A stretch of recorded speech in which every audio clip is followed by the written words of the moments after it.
First वाला chain isomer, फिर position isomer, फिर चेन, फिर पोजीशन, फिर चेन और फिर चेन। अगर कोई डाउट है इसी में, कोई दिक्कत तो नहीं है? प्रिंसिपल चेन सेलेक्ट करने आना चाहिए, सिर्फ उसी से रिलेटेड क्वेश्चन है, कोई रॉकेट साइंस नहीं है। मैंने हर एक क्वेश्चन में प्रिंसिपल चेन सेलेक्ट किया, सेम आया तो बोल दिया पोजीशन, नहीं आया तो बोल दिया चेन, बस खत्म, और कुछ नहीं किया मैंने। स्क्रीनशॉट ले लीजिए।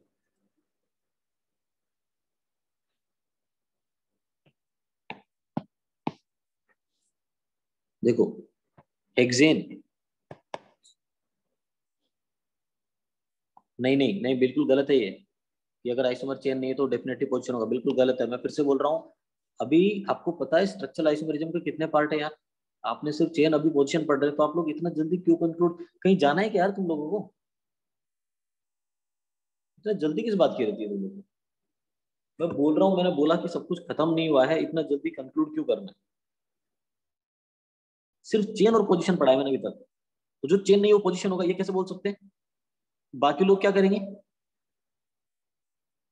तो धीरे धीरे आराम से ना। ये है हेक्सेन। हेक्सेन के कितने स्ट्रक्चरल आइसोमर बनेंगे? तो पहले तो देखो यार, जब भी कोई फॉर्मूला दिया जाए, आपका सबसे पहले ड्यूटी बनता है कि उसका डी निकालो। इसका डी जीरो आएगा, क्योंकि ये हेक्सेन है, एल्केन है, एल्केन का डी जीरो होता है, मतलब ना तो रिंग है ना पाई बॉन्ड है। तो सिंपल सी बात है, 6 कार्बन का पहले तो नॉर्मल बना दो, फिर 5 कार्बन का बना दो कुछ इस तरीके से, फिर 5 ऐसा बना दो, 5 कार्बन के 2 बनेंगे, 4 कार्बन के, 4 कार्बन के एक तो ये बन गया, और एक ये बन गया, 4 कार्बन के भी 2 बनेंगे। और कोई पॉसिबिलिटी है क्या? है तो बताइए, जल्दी बताइए। और कोई पॉसिबिलिटी है तो उसका नाम लिख के बताइए मुझे, आईपीसी नेम लिख के बताइए।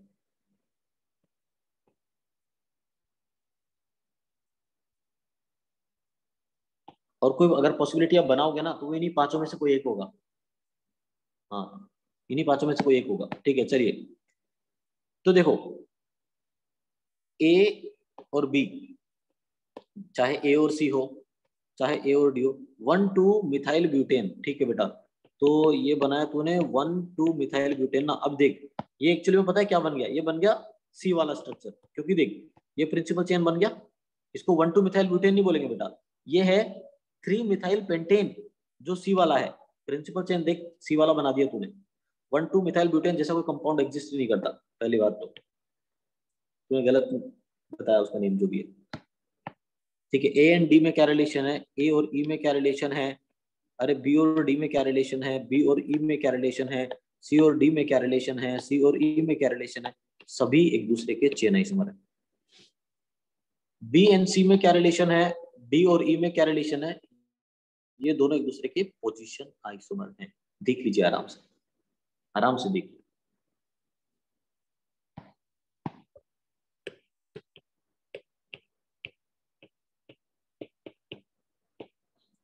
नेक्स्ट है C3H6Cl2। इसके आपको सभी स्ट्रक्चरल आइसोमर बनाने हैं, सभी स्ट्रक्चरल आइसोमर बनाने हैं। तो सबसे पहले काम है डी निकालना। डी बताइए कितना आएगा इसका, डिग्री ऑफ अनसेचुरेशन कितना आएगा?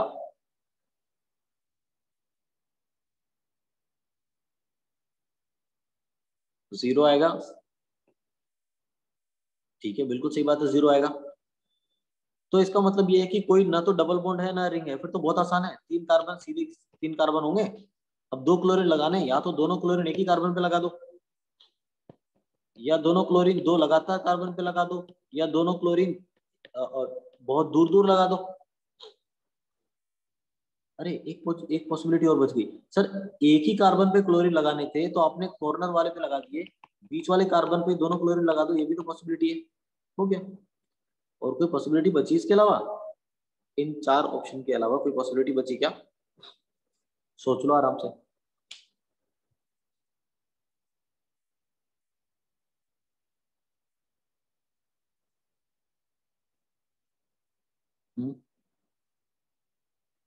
इनके अलावा कुछ पॉसिबिलिटी बच रही है क्या?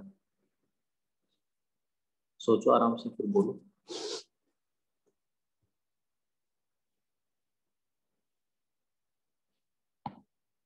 प्रिंसिपल चेन सेम है, सब में ऑल आर पोजीशन आइसोमर, बिल्कुल सही बात है, सभी एक दूसरे के पोजीशन आइसोमर है बेटा।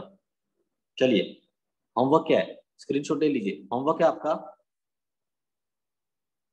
हेप्टेन, हेप्टेन है ना, हेप्टेन, हेप्टेन के सभी पॉसिबल स्ट्रक्चरल आइसोमर बनाने हैं। जैसे मैंने स्क्रीन पे सबसे ऊपर हेक्सेन के बनाए ना 5, हेक्सेन के 5 बनाए, वैसे ही हेप्टेन के सभी पॉसिबल स्ट्रक्चरल आइसोमर बनाने हैं आपको। Possible structural isomer of heptane C7H16। ठीक है, आराम से बनाइए, बनाइए और रखिए अपने पास। ठीक है, मैं आंसर बता दूंगा नेक्स्ट क्लास में।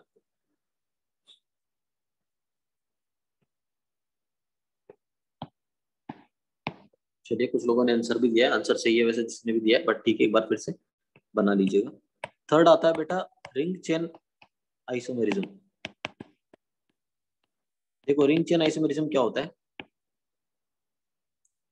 मॉलिक्यूलर फॉर्मूला सेम होना चाहिए, मॉलिक्यूलर वेट भी सेम होना चाहिए, डिफरेंस किस में होगा, डिफरेंस होगा ओपन चेन और रिंग में। मतलब एक तो ओपन चेन वाला कंपाउंड होगा, एक रिंग वाला होगा। रिंग चेन आइसोमेरिज्म नाम से समझ में आ रहा है कि ओपन चेन और रिंग एक दूसरे के आइसोमर होंगे, बट हाँ जब मैं बोल रहा हूँ आइसोमर होंगे तो मॉलिक्यूलर फॉर्मूला सेम होना चाहिए। एक ओपन चेन और एक रिंग दोनों एक दूसरे के चेन आइसोमर होंगे, सॉरी रिंग चेन आइसोमर होंगे, अगर उन दोनों का मॉलिक्यूलर फॉर्मूला सेम है, मॉलिक्यूलर वेट सेम है तो। वन मोर थिंग, ये तो एक पहला पॉइंट हो गया। दूसरा, दो रिंग भी एक दूसरे की रिंग चेन आइसोमर हो सकती है। दो रिंग्स जो होती है ना, दो साइक्लिक कंपाउंड, वो दोनों भी एक दूसरे के रिंग चेन आइसोमर हो सकते हैं, अगर उसमें उस रिंग में नंबर ऑफ एटम डिफरेंट है तो। फिर से बोल रहा हूँ, जैसे मान लीजिए मैंने बनाया कि ये 4 कार्बन का कंपाउंड था, उसमें 3 मेंबर का रिंग बनाया और एक 4 कार्बन का रिंग बना दिया, तो ये दोनों साइक्लिक कंपाउंड है, बट पहले वाले में 3 मेंबर रिंग है और सेकंड में 4 मेंबर रिंग है, तो दोनों एक दूसरे के रिंग चेन आइसोमर होंगे। दो साइक्लिक कंपाउंड भी एक दूसरे के रिंग चेन आइसोमर हो सकते हैं, अगर दोनों की जो रिंग है उसमें नंबर ऑफ एटम डिफरेंट है, और एक ओपन चेन एक साइक्लिक कंपाउंड का रिंग चेन आइसोमर होगा अगर दोनों का मॉलिक्यूलर फॉर्मूला सेम है तो। दोनों का मॉलिक्यूलर फॉर्मूला सेम है तो। चलिए मैं बताता हूँ आपको, कोई मुझे बताएगा CnHn, इसका DU कितना होगा, डिग्री ऑफ अनसैचुरेशन कितना आएगा इसका, 1 आएगा, सही बात है। 1 है मतलब या तो डबल बॉन्ड आएगा या रिंग आएगा। तो यार ये दोनों अब आपको, अगर आपको मान लो कोई बोल दे, मान लो मैं आपको बोलूं कि यार C4H8 का स्ट्रक्चर बनाओ, तो आप ये भी बना सकते हो ये भी बना सकते हो, दोनों C4H8 ही तो है, बट ये एल्कीन है बेटा और ये साइक्लो एल्केन है। मतलब एल्कीन और साइक्लो एल्केन एक दूसरे के रिंग चेन आइसोमर है, क्योंकि एक ओपन चेन है दूसरा रिंग है। एग्जैक्टली वैसे ही जो एल्काइन होता है ना, एल्काइन वो साइक्लो एल्कीन के साथ रिंग चेन आइसोमेरिज्म दिखाता है। जैसे मान लीजिए ये मैंने 4 कार्बन का एल्काइन बनाया और फिर मैंने 4 कार्बन का साइक्लो एल्कीन बना दिया, दोनों का मॉलिक्यूलर फॉर्मूला सेम है, दोनों एक दूसरे के रिंग चेन आइसोमर है। समझ आती बात, समझ आ रही है बात, मॉलिक्यूलर फॉर्मूला सेम है तो एक ओपन चेन एक साइक्लिक कंपाउंड दोनों एक दूसरे के रिंग चेन आइसोमर होंगे। जैसे मैं एक स्ट्रक्चर बताऊंगा आपको थोड़ी देर बाद, पहले एक अच्छा सा क्वेश्चन सॉल्व कर लेते हैं। जैसे मैंने बनाया C5H10, इसका DU बताओ कितना आएगा,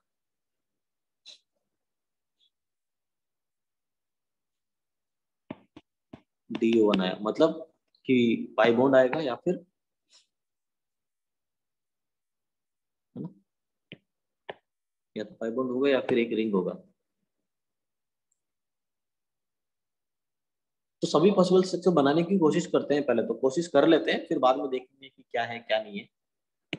मैं यहाँ पे आपसे, मेरा क्वेश्चन ये नहीं है कि पॉसिबल स्ट्रक्चर बनाइए, मैं कुछ और पूछना चाहता हूँ यहाँ पे, तो इसलिए स्ट्रक्चर तो मैं ही बना देता हूँ कि 5 कार्बन था तो ठीक है ये बना दिया, फिर पाई बॉन्ड बीच में लेके आया तो 5 मेंबर का तो बन गया, 4 मेंबर का ये बना देते हैं, यहाँ पे लगा दो कार्बन, फिर यहाँ पे लगा दो, ठीक है हो गया ऑलमोस्ट राइट, इतने ही होंगे, और कोई बच भी जाए तो मैं यहाँ पे फिर से बोल रहा हूँ, मेरा डिस्कशन ये नहीं है कि पॉसिबल स्ट्रक्चर बनाइए, मैं कुछ और पूछना चाहता हूँ यहाँ पे, है ना।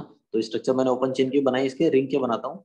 5 कार्बन का ये बनाया, 4 कार्बन का ये बना दिया, एक अलग से मिथाइल लगा दिया, ये 3 मेंबर यहाँ पे यहाँ पे यहाँ पे दोनों सेम ग्रुप लगा दिए, ये बनाया, एक यहाँ पे लगा दिया, और लास्ट में ये बनाया और एक इथाइल यहाँ पे लगा दिया।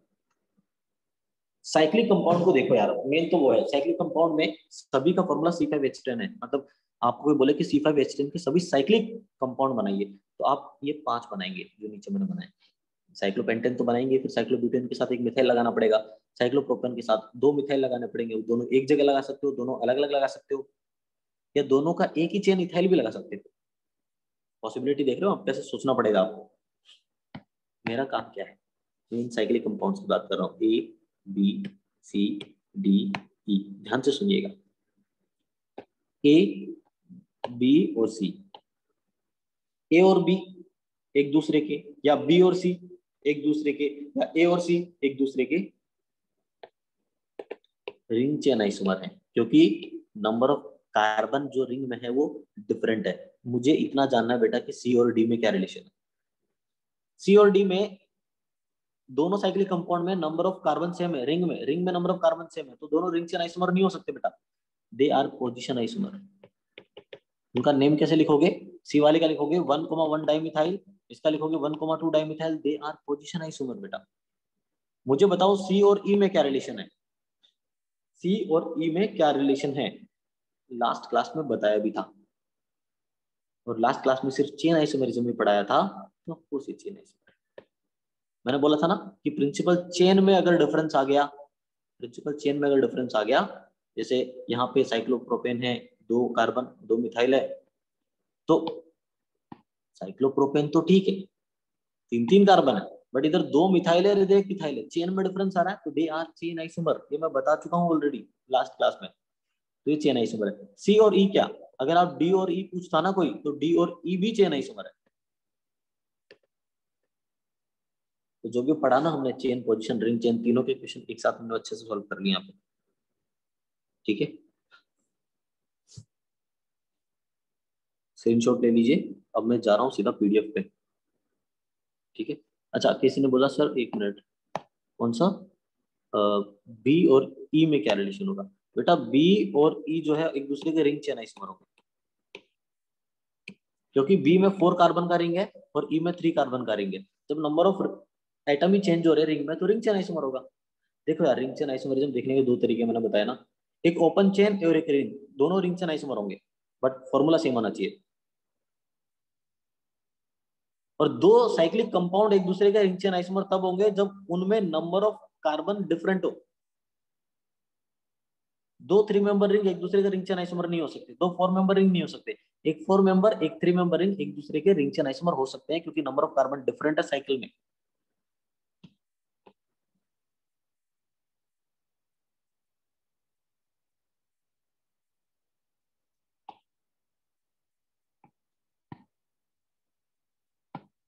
देखो लास्ट कंपाउंड जो है, पहली बात तो ये कुछ ऐसा था ना,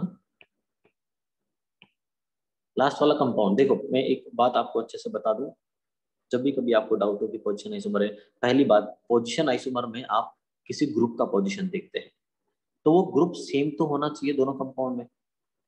आप देख रहे हैं यार, पहले में इथाइल, पहले पे इथाइल 2 पे लगा हुआ है और दूसरे में 3 पे लगा हुआ है, बट वो मिथाइल है, इथाइल नहीं है। सेम ग्रुप का पोजीशन डिफरेंट होता है, तब जाके पोजीशन आइसोमर होता है। अब लास्ट एग्जांपल की मैं बात कर लेता हूँ पहले। लास्ट एग्जांपल में सबसे पहले तो कि 3 मेंबर का है, साइक्लोप्रोपेन है, साइक्लोप्रोपेन है, चलेगा, तो रिंग चेन तो नहीं होगा, खत्म। पोजीशन भी नहीं होगा, क्यों, क्योंकि पोजीशन के लिए ग्रुप तो सेम होना चाहिए ना, ग्रुप तो सेम ही नहीं है यार। एक तरफ तो 2 मिथाइल है, एक तरफ इथाइल है, ये तो ग्रुप ही डिफरेंट है यार। मिथाइल और इथाइल में जमीन आसमान का फर्क है, तो दोनों डिफरेंट है, पोजीशन भी नहीं हो सकता, चेन आइसोमर ही होगा। क्यों, क्योंकि चेन ही डिफरेंट है। यहाँ पे एक एक कार्बन का चेन है, यहाँ पे 2 कार्बन का चेन है यार, तो ये चेन आइसोमर होगा। पोजीशन आइसोमर होने के लिए सेम ग्रुप डिफरेंट पोजीशन पे होना चाहिए। फिर से बोल रहा हूँ, सेम ग्रुप, ग्रुप सेम होना बहुत जरूरी है। ग्रुप ही डिफरेंट हो गया तो फिर पोजीशन आइसोमर कैसे होगा यार। सी एंड डी, देखो ठीक है, आपको नहीं समझ में आता है, सीधी सीधी बात है यार, मेरे को तो सी है ना, उसका यूपीएससी नेम लिख के बताओ बस। मैं कुछ नहीं पूछ रहा, मुझे इसका इन दोनों का ये पहला क्वेश्चन है। दूसरा है इसका आईयूपीएसी नेम लिखो पहले तुम लोग। पहला वाला है 1,2 डाइमिथाइल साइक्लोप्रोपेन, दूसरे वाला है पहले वाला है 1,1 डाइमिथाइल साइक्लोप्रोपेन, दूसरा है 1,2 डाइमिथाइल साइक्लोप्रोपेन। दोनों का नेम लिखो और देखो अच्छे से देखो उसको, 3D स्पेक्स लगा के देखो क्या डिफरेंस है। सिर्फ 1,1 और 1,2 का डिफरेंस है, बाकी सब सेम है।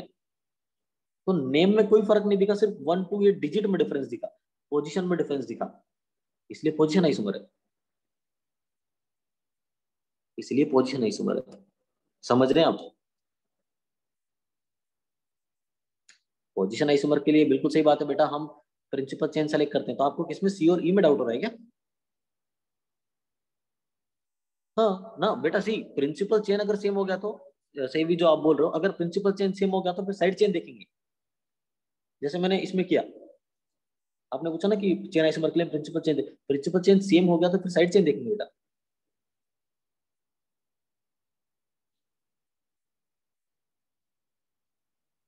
यार ये तुमको टफ लग रहा है क्या? चेन पोजीशन और रिंग चेन, ये कुछ ज्यादा ज्यादा हो गया क्या? मतलब शायद ज्यादा हो गया। एक्सपेक्ट तो नहीं किया था मैंने कि इतना ज्यादा हो जाएगा, बट तुम लोग के हिसाब से मुझे लग रहा है कुछ ज्यादा ही हो गया। ये पहली बार थोड़ी पढ़ा रहा हूँ मैं यार, ये तुम लोग तो मतलब इसमें कुछ ज्यादा ही फैल गए, कुछ ज्यादा ही टफ लग रहा है तुम लोग को। रिंग चेन चेक करने के दो तरीके नहीं है, दो तरीके नहीं है, दो तरीके के कंपाउंड में रिंग चेन आइसोमर हो सकता है ना। एक ओपन चेन और एक साइक्लिक कंपाउंड, दोनों रिंग चेन आइसोमर हो सकते हैं। बट द थिंग इज की फॉर्मूला तो सेम होना ही चाहिए यार, मॉलिक्यूलर फॉर्मूला सेम है तो एक ओपन चेन और एक साइक्लिक कंपाउंड एक दूसरे के रिंग चेन आइसोमर होंगे। लिख लो। दूसरा दूसरा पॉइंट, दो साइक्लिक कंपाउंड भी एक दूसरे के रिंग चेन आइसोमर हो सकते हैं, अगर उन दोनों साइक्लिक कंपाउंड में जो साइकिल बन रहा है, जो रिंग बन रहा है, उसमें नंबर ऑफ एटम डिफरेंट है। तो जैसे ए और बी को देखो, ए और बी का मॉलिक्यूलर फॉर्मूला सेम है बेटा, बट ए में 5 कार्बन का रिंग है और बी में 4 कार्बन का रिंग है, तो दोनों एक दूसरे के रिंग चेन आइसोमर है। और ये जितने भी साइक्लिक कंपाउंड है ना, ये ओपन चेन के साथ तो रिंग चेन आइसोमर होंगे ही होंगे बेटा, क्योंकि ओपन चेन और cyclic compound they are ring chain isomer.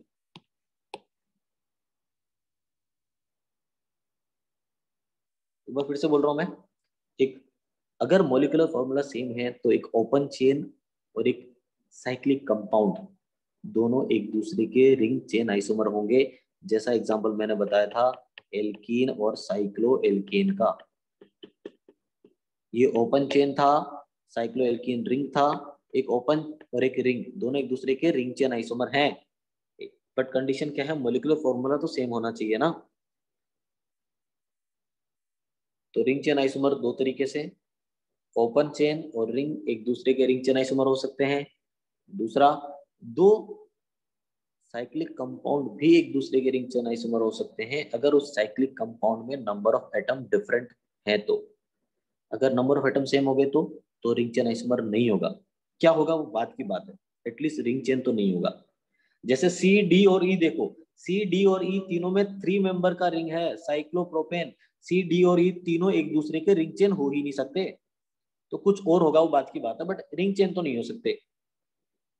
But जो सी है ना, वो ए के साथ भी रिंग चेन आइसोमर है, और जो सी है वो बी के साथ भी रिंग चेन आइसोमर है। आई थिंक यार अभी मैं आगे जा सकता हूँ, मतलब मुझे लग रहा है कि समझ आया होगा तुम लोगों को, मुझे ऐसा लग रहा है।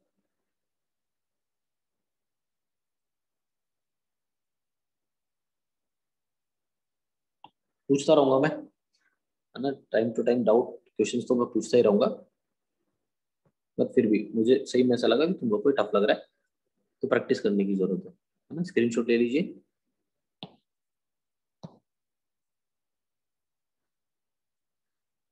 बेटा देख, तू जो पूछता है ना क्वेश्चन में, उसका जवाब क्या दूं तेरे को? तू बोला sir number of hydrogen should also be same in ring chain, ये मतलब ओपन चेन और रिंग की बात कर रहा है क्या तू? ओपन चेन और रिंग की बात कर रहा है क्या? पहले एक बार क्लियरली बोल, क्या बोल रहा है? Number of hydrogen should should also be same in ring chain. बेटा वो आइसोमर है यार, हाइड्रोजन छोड़ तू, मॉलिक्यूलर फॉर्मूला ही सेम होना चाहिए ना यार। अब मॉलिक्यूलर फॉर्मूला सेम है मतलब जितने कार्बन है दोनों में उतने होंगे, जितने हाइड्रोजन है दोनों में, कोई सा ही एटम हो सेम ही होंगे। ये क्वेश्चन तो घटिया है, रद्दी है एकदम, मतलब ये तो पूछना भी नहीं चाहिए तेरे को।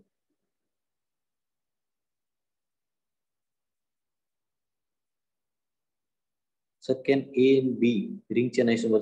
अरे बेटा ए और बी रिंग चेन आइसोमर हैं, ए और B already ring chain isomer है ही, वो तो मैंने लिखा ही है, देखो आप यहाँ पे देखो, मैंने लिखा हुआ ए, ए बी एंड सी तीनों एक दूसरे के रिंग चेन आइसोमर। अब ए बी सी में कैसे पेयर बना लो, चाहे ए बी बना लो, चाहे बी सी बना लो, चाहे ए सी बना लो, ये सभी एक दूसरे के रिंग चेन आइसोमर है। ए और डी भी रिंग चेन आइसोमर है बेटा, ए और ई भी रिंग चेन आइसोमर है। और बताइए क्या पूछना है? ए बी डी भी रिंग चेन आइसोमर है, सही बात है। ए बी ई भी रिंग चेन, हाँ बिल्कुल सही बात है, बिल्कुल सही बोला कामत आपने जो भी है।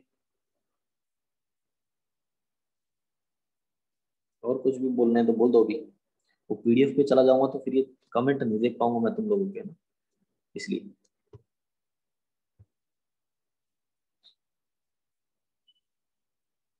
सी डी एंड ई, बेटा सी डी और ई तीनों एक दूसरे के रिंग चेन आइसोमर नहीं है, क्योंकि तीनों में नंबर ऑफ कार्बन सेम है रिंग में। एक क्वेश्चन, क्या रिंग चेन आइसोमर चेक करने के जो दो पॉइंट थे समझ आए सबको, याद है कि नहीं? दोनों पॉइंट याद है जो मैंने बोले? ठीक है, लिख लिया तुम लोगों ने, शायद मैंने नहीं लिखे होंगे यहाँ पे स्क्रीन पे, बट तुम लोगों ने लिख लिए होंगे, ऐसा मैं एक्सपेक्ट करके चल रहा हूँ। और लिख लेना है, जो बोलूंगा वो लिख लेना अब, क्योंकि सब कुछ मिलने वाला नहीं है अभी, ऐसा कुछ लिखा हुआ नोट्स फॉर्म में, तो जो बोल रहा हूँ उसको लिखते रहो। बेटा पीडीएफ की बात ही मत कर, बोल रहा हूँ ना निकाल दूंगा क्लास से, पहले ही बोल रहा हूँ, क्योंकि मैं इरिटेट हो चुका हूँ, मैं 50 बार तुम लोगों को बोल चुका हूँ। लास्ट क्लास में बहुत बार बोला मैंने कि मुझे सॉल्यूशन चाहिए, किसी ने भेजा नहीं। तो अगर आप लोग सीरियसली नहीं ले रहे तो मेरा सीरियस होने का कोई लॉजिक बनता भी नहीं है, कोई मतलब ही नहीं बनता। आई नो 2-3 स्टूडेंट ने भेजा, ठीक है, मुझे फर्क भी नहीं पड़ता एक्चुअली, सही बताऊं तो मुझे फर्क भी नहीं पड़ता। ठीक है, मैं अपना काम कर रहा हूँ बस। अब तुम भेजो या मत भेजो तो तुम्हारा प्रॉब्लम, मैं तो पढ़ा के निकल जाऊंगा अच्छे से। ठीक है, ये हो गया। उसके बाद मैं सीधा पीडीएफ पे जा रहा हूँ, जो पूछना है पहले ही पूछ लो, मैं बोल रहा हूँ मैं एटलीस्ट 20 to 25 मिनट्स यहाँ पे नहीं आने वाला। All open chain or ring chain isomer of साइक्लोराइट, हाँ सारा ऐसा बोल सकते हैं बेटा, ऐसा बोल सकते हैं, साइक्लो कंपाउंड और ओपन चेन दोनों एक दूसरे के रिंग चेन आइसोमर होंगे, बट हाँ मोलिकुलर फॉर्मूला सेम होना चाहिए। देखो मोलिकुलर फॉर्मूला डिफरेंट हो गया तो फिर ऐसे, जैसे मान लो कि एल्केन है और साइक्लो एल्केन है, तो एल्केन और साइक्लो एल्केन का मोलिकुलर फॉर्मूला सेम नहीं होता, तो वो दोनों आइसोमर नहीं है एक दूसरे के। एल्केन और साइक्लो एल्केन की मैं बात कर रहा हूँ, ठीक।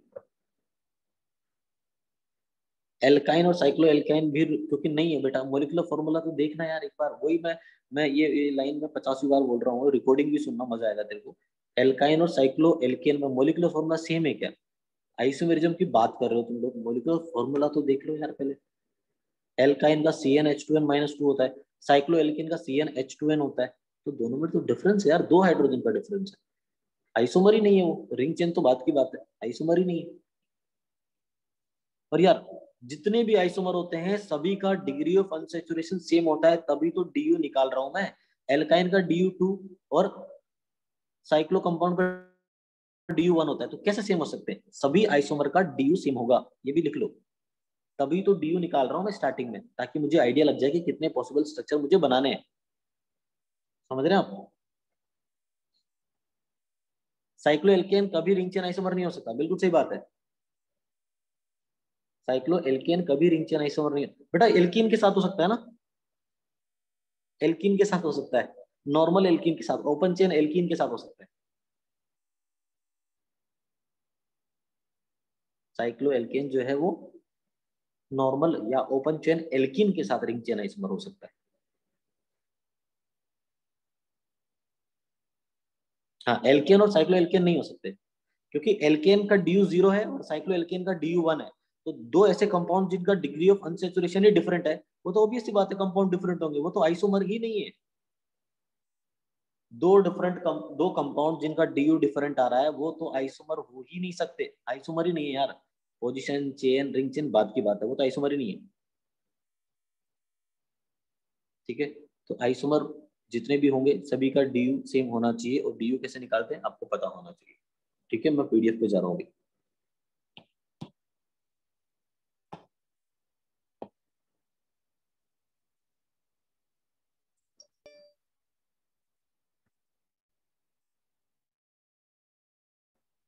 तो हम लोग ये सब पढ़ चुके थे, ये सब क्वेश्चन हम लोग कर चुके हैं, ये भी सब कर चुके हैं। बचा क्या है अभी? ठीक है, रिंग चेन आइसोमेरिज्म पढ़ लिया। हाँ देखो, ग्लूकोज का एक स्ट्रक्चर बना हुआ है, स्क्रीनशॉट लेंगे आप लोग। ठीक है, दोनों ग्लूकोज का ही फॉर्मूला है, ग्लूकोज का फॉर्मूला है दोनों। पहले वाला रिंग है, दूसरा ओपन चेन है, दोनों एक दूसरे के रिंग चेन आइसोमर है। ठीक है, स्क्रीनशॉट ले लेना, इसका ले लीजिए। फिर उसके बाद फोर्थ वाला वही एग्जांपल जो मैंने अभी अभी आपको बताया, C5H10 वाला, इसका डीयू निकाल के। ठीक है, ये एग्जांपल भी डिस्कस कर चुके हैं हम अच्छे से ऑलरेडी। ठीक है। हम्म, अभी सीधा चलते हैं फंक्शनल ग्रुप आइसोमेरिज्म। अच्छे से अब स्क्रीनशॉट लेते रहना, समझते रहना। Compound having same molecular formula, same molecular weight but different functional group. Simple सी बात है। अरे फंक्शनल ग्रुप आइसोमेरिज्म दिखाने के लिए फंक्शनल ग्रुप ही डिफरेंट होना जरूरी है। अगर फंक्शनल ग्रुप डिफरेंट हो गया तो वो फंक्शनल आइसोमर ही होगा, सिर्फ फंक्शनल आइसोमर होगा और कुछ हो ही नहीं सकता। मतलब आपको कभी दो कंपाउंड देके पूछ लेना कि ये कौन से आइसोमर है, तो मेरा सबसे पहले काम है फंक्शनल ग्रुप को देखना। अगर फंक्शनल ग्रुप डिफरेंट हो गया तो वो फंक्शनल आइसोमर ही है। मैं प्रिंसिपल चेन नहीं देखने वाला। प्रिंसिपल चेन ये सब मैं बाद में देखूंगा, पहले मैं देखूंगा कहीं फंक्शनल ग्रुप तो डिफरेंट नहीं है। अगर फंक्शनल ग्रुप भी डिफरेंट हो गया तो फंक्शनल ग्रुप आइसोमर है, खत्म, बस आगे मुझे कुछ करना ही नहीं है। क्योंकि जो फंक्शनल ग्रुप आइसोमर होता है वो कुछ और नहीं हो सकता, वो चेन नहीं हो सकता, वो पोजीशन नहीं हो सकता। जो फंक्शनल ग्रुप आइसोमर है वो सिर्फ Fg आइसोमर ही रहेगा और कुछ हो नहीं सकता। ये स्टेटमेंट लिखा हुआ है। अब इसके मैंने सेट जो सेट होता है ना वो बना दिए। जैसे एल्कोहल जो होता है वो ईथर के साथ फंक्शनल ग्रुप आइसोमर दिखाता है, क्योंकि एल्कोहल और ईथर दोनों का मॉलिक्यूलर फॉर्मूला बेटा सेम है, CnH2n+2। यहाँ पे ऑक्सीजन भी आएगा, ये कहाँ चला गया, ऑक्सीजन भी आएगा, CnH2n+2O। जैसे एक फॉर्मूला यहाँ पे लिखा हुआ है, कंपाउंड यहाँ पे C3H8O। कोई आपको बोले C3H8O के स्ट्रक्चर बनाओ, तो आप एक तो एल्कोहल बना दोगे, एक आप ईथर भी बना सकते हो। तो alcohol and ether both are functional group isomer, क्योंकि both are different functional group. फिर है CnH2nO। CnH2nO मतलब ये क्या है बेटा, ये एल्डिहाइड या कीटोन का फॉर्मूला होता है। तो देखो वैसे तो एल्डिहाइड और कीटोन तो मेन है ही, एल्डिहाइड हो गया कीटोन हो गया, एल्डिहाइड और एल्डिहाइड कीटोन तो मेन है ही। अगर CnH2nO का आपको डीयू निकालने के लिए बोला जाए ना, CnH2n ऑक्सीजन का, तो आपको पता ही है इसका डीयू कैसे निकालते हैं। ऑक्सीजन जब होता है तो क्या करते हैं, शायद आपको पता होगा, मैं डायरेक्टली बोल रहा हूँ। डीयू इसका 1 आएगा, डीयू 1 है मतलब या तो रिंग होगा या पाई बॉन्ड होगा। अब पाई बॉन्ड भी या तो कार्बन कार्बन के बीच में हो सकता है या कार्बन ऑक्सीजन के बीच में हो सकता है, क्योंकि मॉलिक्यूलर फॉर्मूले में ऑक्सीजन भी दिख रहा है, हाइड्रोजन तो डबल बॉन्ड बनाता नहीं है। तो ये तीन पॉसिबिलिटीज है। इन तीन पॉसिबिलिटीज को ध्यान में रखते हुए बोला कि अगर कार्बन डबल बॉन्ड ऑक्सीजन है तो या तो एल्डिहाइड होगा या कीटोन होगा। अगर कार्बन डबल बॉन्ड कार्बन है तो अनसेचुरेशन आ रहा है, तो अनसेचुरेटेड एल्कोहल हो सकता है या अनसेचुरेटेड ईथर हो सकता है। और क्योंकि रिंग वाले कंपाउंड भी पॉसिबल है बेटा, साइक्लिक एल्कोहल भी हो सकता है, साइक्लिक ईथर भी हो सकता है। देखो बुक्स में जो लिखा हुआ मिलेगा आपको, वो बोला जाएगा कि एल्डिहाइड और कीटोन एक दूसरे के फंक्शनल ग्रुप आइसोमर है, बिल्कुल सही बात है। यहाँ पे कुछ एक्स्ट्रा पॉइंट्स मैंने ऐड किए हैं, अनसेचुरेटेड एल्कोहल लिखा है अलग से, अनसेचुरेटेड ईथर भी लिखा है, ये भी आते हैं इसी में, ये भी इसी में आते हैं। अब समझ आ रहा है मैं क्या बोल रहा हूँ। जैसे मान लीजिए कंपाउंड आपके सामने लिखा है C3H6O, तो आपको पता है कि यार ये एल्डिहाइड कीटोन वाला फॉर्मूला है, तो पहले आप 3 कार्बन का एल्डिहाइड बना दिया, 3 कार्बन का कीटोन बना दिया, दोनों फंक्शनल ग्रुप आइसोमर है। फिर थर्ड अनसेचुरेटेड एल्कोहल बनाएंगे, मतलब एल्कोहल होना चाहिए बट 3 कार्बन में अनसेचुरेशन चाहिए, मतलब एक पाई बॉन्ड बना दिया। फिर अनसेचुरेटेड ईथर चाहिए, मतलब अब ईथर बनाना है तो 3 कार्बन था, तो ऑक्सीजन की एक तरफ 1 कार्बन, बाकी दूसरी तरफ 2 कार्बन, दोनों कार्बन के बीच में पाई बॉन्ड लाना पड़ेगा, तभी तो अनसेचुरेटेड ईथर बनेगा। फिर साइक्लिक एल्कोहल बनाना है, मतलब साइक्लिक एल्कोहल बनाना है तो 3 कार्बन का साइकिल बनाया, OH लगा दिया। साइक्लिक ईथर बनाना है तो ये बना दिया। सभी सभी के सभी जो आप समझ रहे हैं, देख रहे हैं, जितने भी पॉसिबल स्ट्रक्चर मैंने बनाए हैं, एल्डिहाइड और कीटोन एक दूसरे के फंक्शनल ग्रुप आइसोमर हैं। एल अनसेचुरेटेड एल्कोहल और अनसेचुरेटेड ईथर एक दूसरे के फंक्शनल ग्रुप आइसोमर हैं। साइक्लिक एल्कोहल और साइक्लिक ईथर भी एक दूसरे के फंक्शनल आइसोमर हैं। मतलब फंक्शनल ग्रुप डिफरेंट है तो फंक्शनल ग्रुप आइसोमर होंगे। अब मान लीजिए मैं नंबरिंग कर देता हूँ इनको। मान लीजिए number 1, number 2, number 3, number 4, number 5, number 6 हो गया। ठीक है। अब यार आपसे कोई पूछ ले कि 3 और 5, 3 और 5, 3 और 5 में क्या रिलेशन, मतलब थर्ड और 5 में क्या रिलेशन। तो थर्ड में भी अल्कोहल है, 5 में भी अल्कोहल है, तो फंक्शनल ग्रुप तो सेम है सर। डिफरेंस क्या है? थर्ड में ओपन चेन है और 5 में रिंग है सर। तो ये रिंग चेन आइसोमर है।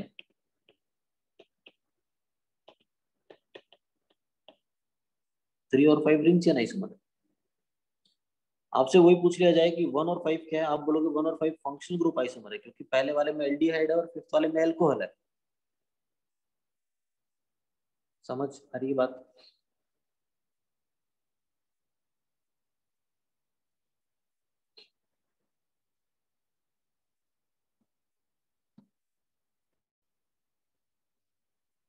बात समझ आ रही है? 1 मिनट रुकिएगा।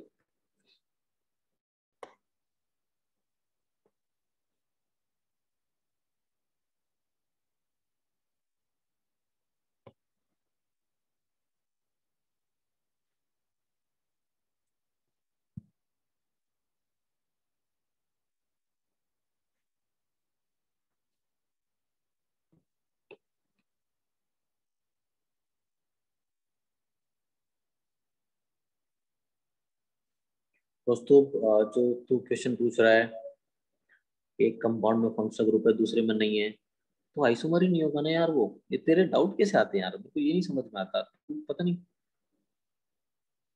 या तू ज्यादा पूछने के चक्कर में कुछ भी मुंह से बोल देता है, तो कुछ भी तुझे समझ ही नहीं आता।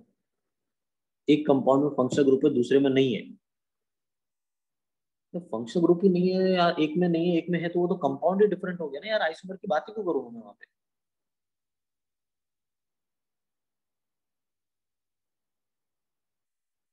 हाँ, ये जो मैं बता रहा हूँ आपको, जैसे मैंने एल्कोहल का जनरल फॉर्मूला लिखा है, उसमें कौन कौन सा आइसोमर पॉसिबल है।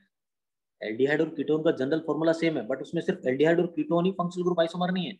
Unsaturated alcohol, unsaturated ether, cyclic alcohol, cyclic ether, ये सब पॉसिबिलिटीज है जो मैं बता रहा हूँ।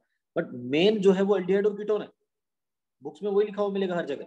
बट हम अनसेचुरेटेड एल्कोहल को भी जानते हैं कि वो भी फंक्शनल ग्रुप आइसोमर दिखाएगा यार, वो भी होना चाहिए। नहीं, गुप्ता नहीं पढ़ा अभी तक वो, इसके बाद आएगा।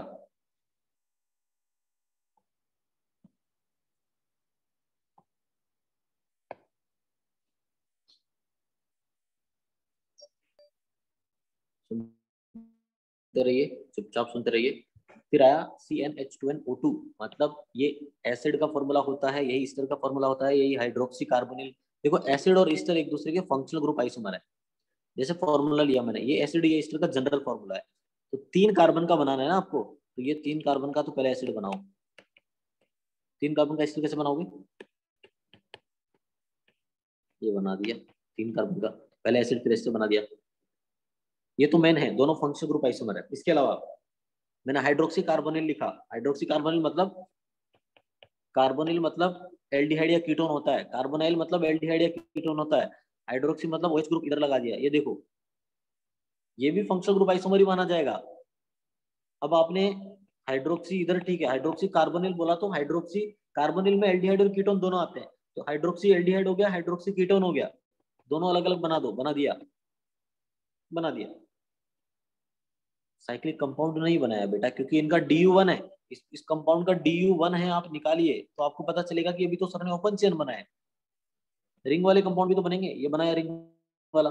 यहाँ पे OH लगाया, यहाँ पे OH लगाया, ऐसा भी बनेगा। अरे भाई बहुत बनेंगे यार, बहुत बनेंगे, ये तो मैंने कम बनाए, और भी बनेंगे। मैं आपको सब पॉसिबल स्ट्रक्चर बनाना नहीं सिखा रहा हूँ, मैं आपको पॉसिबिलिटीज बता रहा हूँ कि ऐसा ऐसे सोचना है कि CnH2n O2 आया तो सिर्फ एसिड या एस्टर सोच के वहीं पे रुकना नहीं है, और भी पॉसिबिलिटीज है, बहुत सारी पॉसिबिलिटीज है। ठीक है, जैसे यहाँ पे ये हो गया। दूसरा ये था कि OH इसके अपोजिट आ जाता, ये भी डिफरेंट है, राइट। पॉसिबिलिटीज है, बहुत सारी पॉसिबिलिटीज है। हाँ, जो मेन है वो एसिड और ईस्टर है कि वो दोनों एक दूसरे के फंक्शनल ग्रुप आइसोमर होते हैं। फिर उसके बाद एल्कोहल एंड फिनोल की बात आती है बेटा। एल्कोहल आपको, फिनोल आपको पता ही है कि डायरेक्टली अगर बेंजीन से OH जुड़ा हुआ है तो वो फिनोल होता है, और अगर इनडायरेक्टली मतलब बेंजीन और OH के बीच में कोई भी एक कार्बन भी आ जाए, जैसे CH2OH आ गया, तो बेटा इसको एल्कोहल बोलते हैं ना। एल्कोहल और फिनोल ये सब मैं आपको आयुपेक में पढ़ा चुका हूँ ऑलरेडी अच्छे से, बहुत अच्छे से पढ़ाया था मैंने वहाँ पे, राइट। तो ये फिनोल है बेटा और ये एल्कोहल है। Phenol and alcohol both are different functional group, they are functional isomer of each other. ठीक है, स्क्रीनशॉट ले सकते हैं। उसके बाद आता है बेटा main nitro and nitrito. Nitro में, नाइट्रो का स्ट्रक्चर होता है RN double bond O, coordinate bond O होगा, और ये नाइट्राइटो का, नाइट्रो में नाइट्रोजन से कार्बन जुड़ा हुआ है, नाइट्राइटो में ऑक्सीजन से कार्बन जुड़ा हुआ है। तो दोनों डिफरेंट स्ट्रक्चर है, दोनों का मॉलिक्यूलर फॉर्मूला सेम है, दोनों में फंक्शनल ग्रुप डिफरेंट है, इसलिए they are functional group isomer. फिर आता है साइनाइड एंड आइसोसाइनाइड। ये दोनों भी फंक्शनल ग्रुप आइसोमर है क्योंकि फंक्शनल ग्रुप भी डिफरेंट है, मॉलिक्यूलर फॉर्मूला सेम है, एक एग्जांपल भी लिखा है मैंने। नेक्स्ट आता है अमाइड एंड ऑक्साइम। देखो अमाइड क्या है, ये फंक्शनल ग्रुप अमाइड होता है और ये ऑक्साइम होता है। अमाइड एंड ऑक्साइम, ऑक्साइम भी एक अलग फंक्शनल ग्रुप होता है। Amide and oxime both are functional group isomer of each other.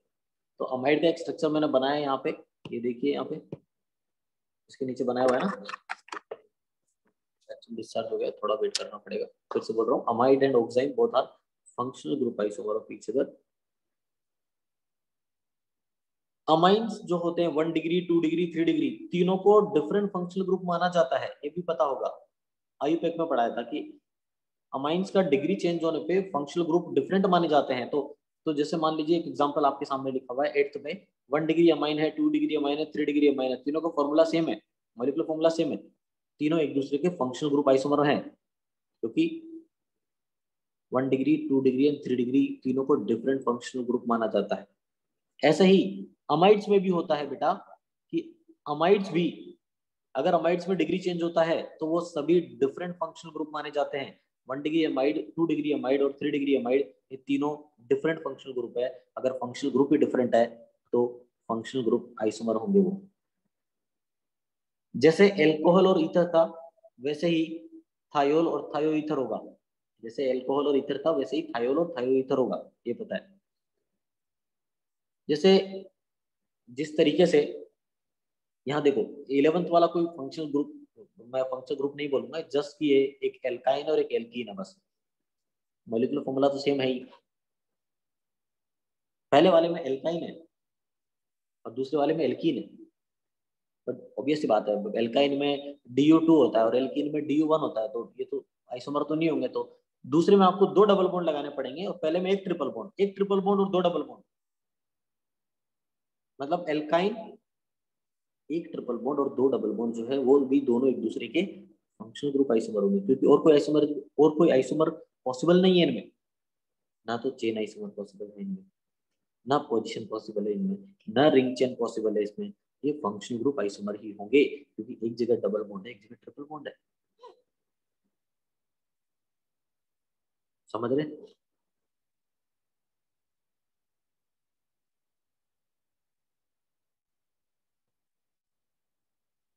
ये पोजीशन आइसोमरिज्म वाला,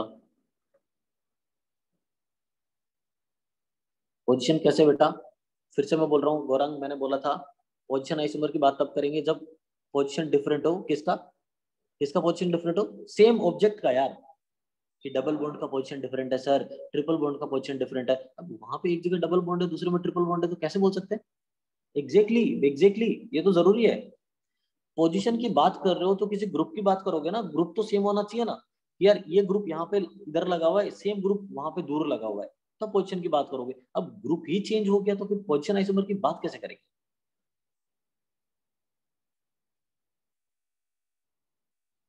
ग्रुप तो सेम होना जरूरी है। सेकंड पॉइंट तो जाना है, ठीक है। लीजिए बेटा, तो यहाँ पे पॉसिबल स्ट्रक्चर लिखे हुए नहीं है, वो मैंने जूम व्हाइट बोर्ड पे लिख दिए थे ना।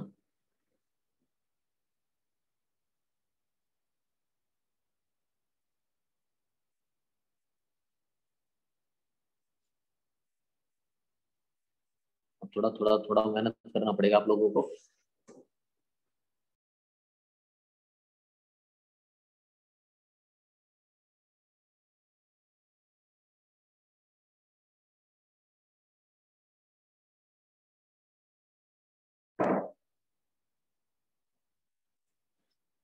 Last example functional group isomer कैसे है,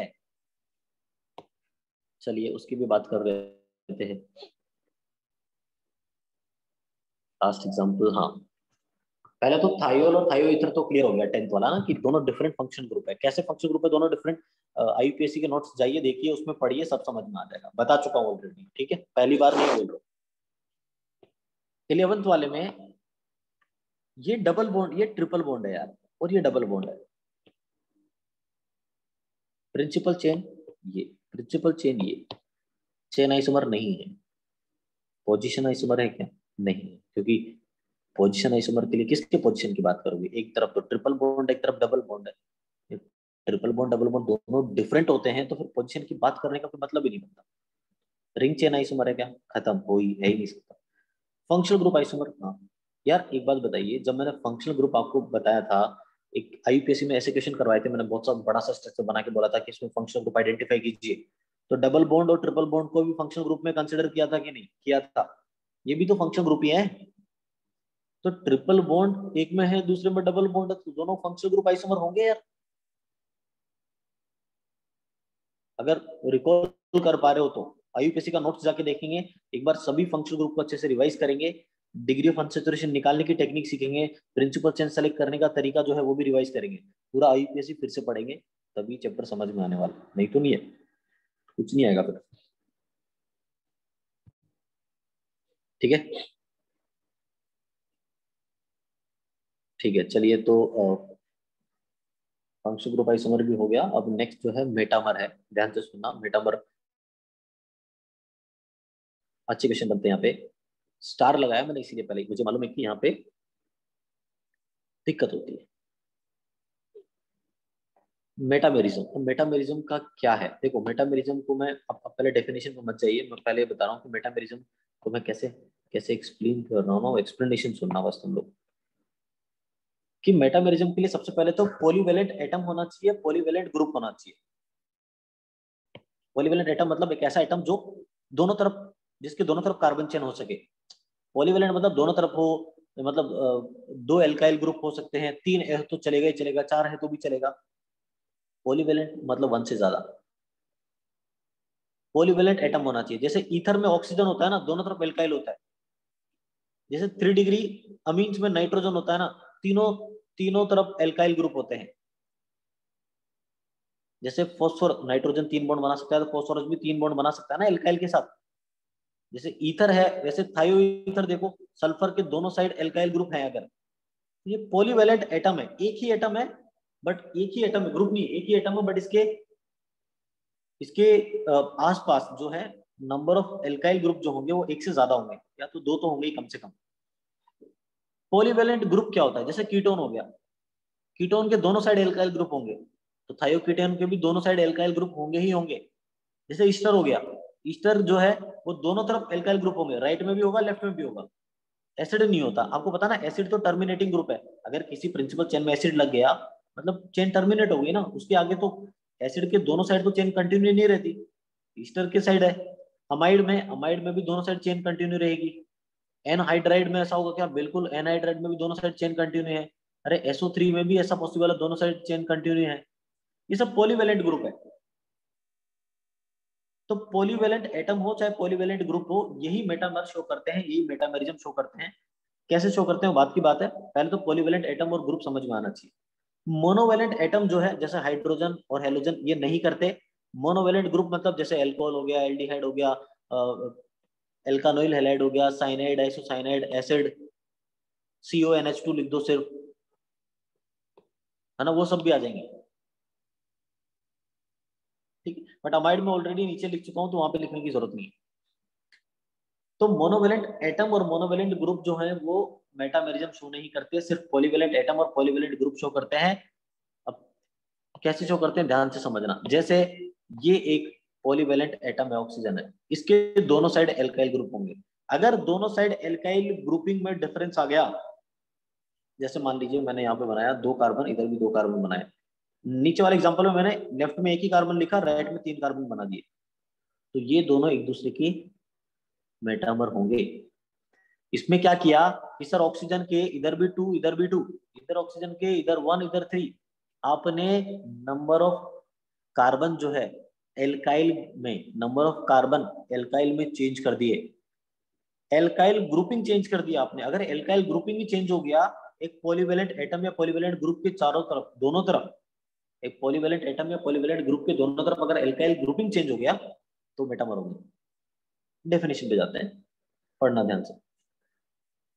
same molecular formula, same molecular weight, but differ in the arrangement arrangement of alkyl group around the polyvalent atom या polyvalent group are called metamer।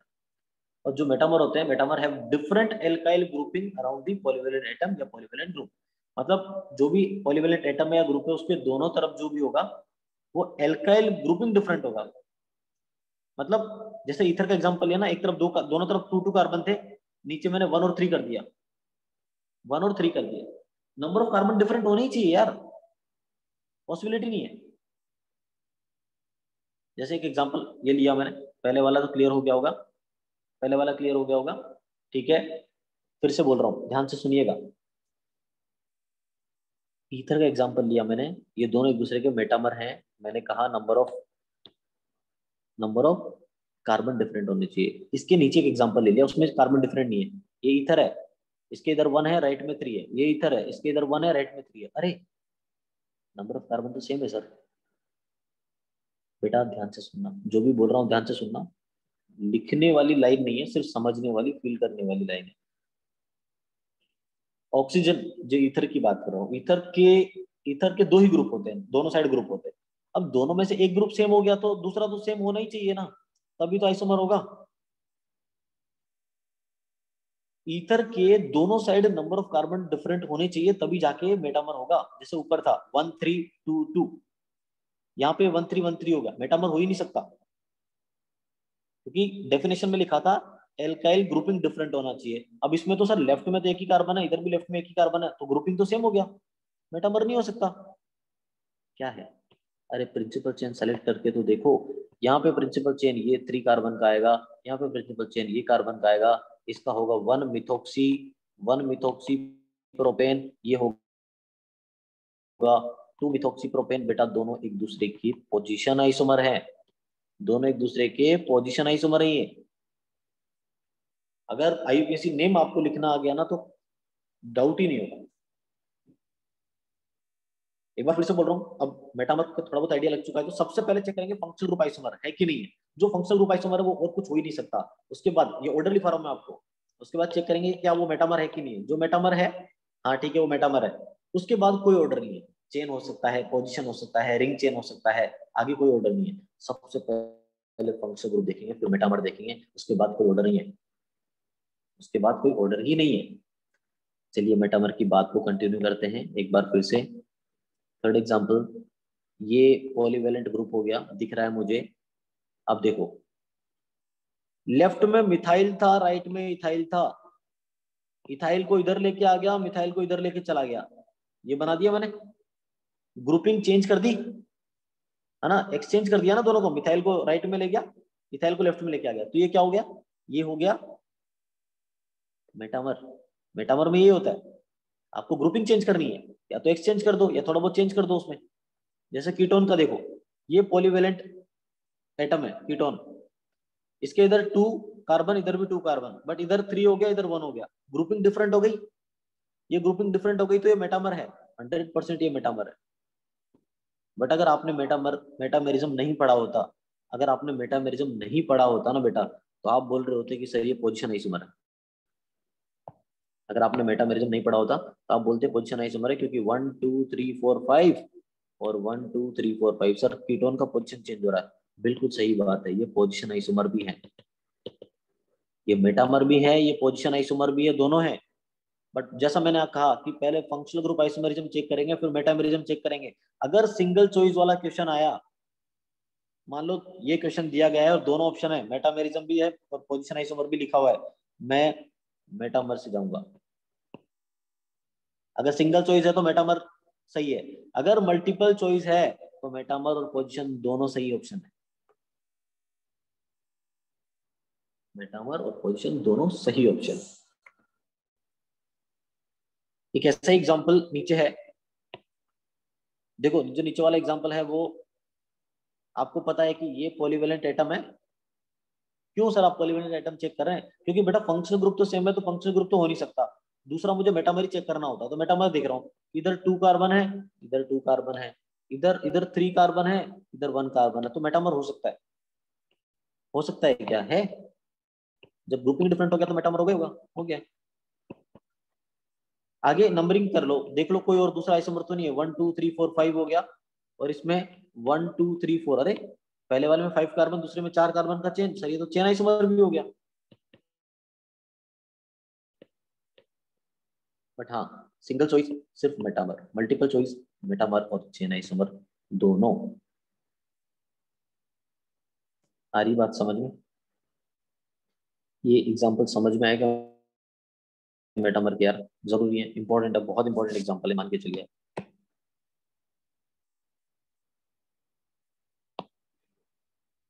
Metamer के लिए आपको पॉलीवेलेंट ग्रुप पता होना चाहिए, मैं एक बार फिर से यहीं पे आपको एक्सप्लेन कर देता हूँ। मेटामेरिज्म के लिए क्या होता है बेटा, पॉलीवेलेंट ग्रुप जो है वो सेम होना चाहिए। मतलब देखो, एक ग्रुप होगा, उसके दोनों साइड नंबर ऑफ कार्बन जो है ना वो चेंज डिफरेंट रहेंगे। जैसे जब भी कुछ माइंड में हो तो ईथर को दिमाग में ले आओ, ईथर के हिसाब से सोचो कि ईथर था, ठीक है, इधर 1 कार्बन, इधर 3 कार्बन था, अब एक कार्बन लेफ्ट में भी 2 कार्बन कर दिए, राइट में भी 2 कार्बन हो गए, तो ये दोनों क्या हो जाएंगे, मेटामर हो जाएंगे। सिंपल हो गया। मान लो एक और तरीका है, सर इधर एक ही कार्बन रखो, लेफ्ट में राइट में 3 कार्बन है, तो उसको ऐसे बना दो।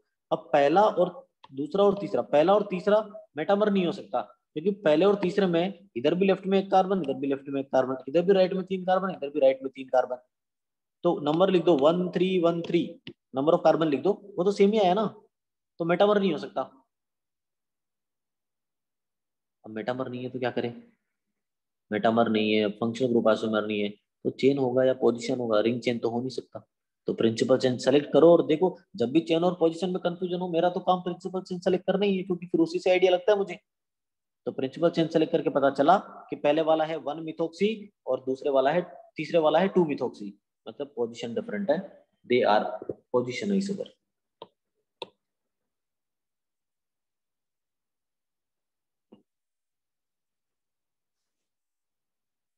अच्छा आपने बोला लास्ट एग्जांपल में why not metamer and position isomer, ठीक है, तो मुझे बताइए कि कैसे पोजीशन आइसोमर होगा, बताइए कौन से ग्रुप के पोजीशन की बात कर रहे हैं? ग्रुप तो सेम हो, पहले ग्रुप तो हो,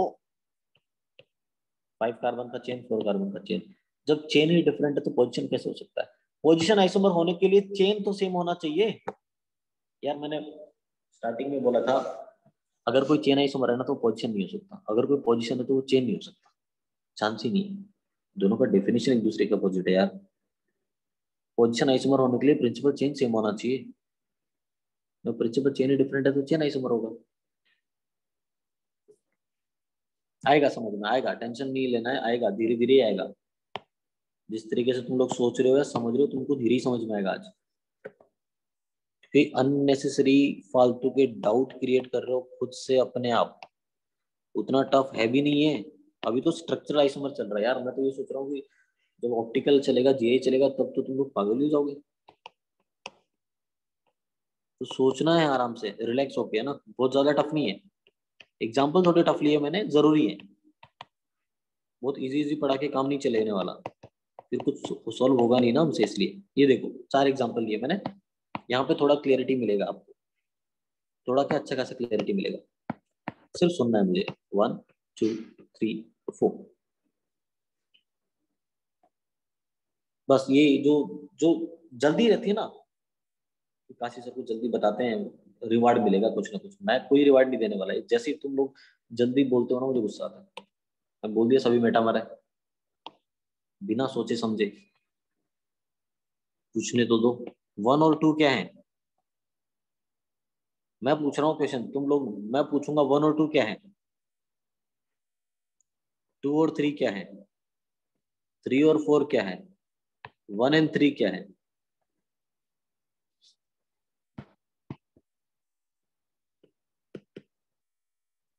अभी रुक जाओ, तुम लोगों को कंफ्यूज करने का टाइम आने वाला है।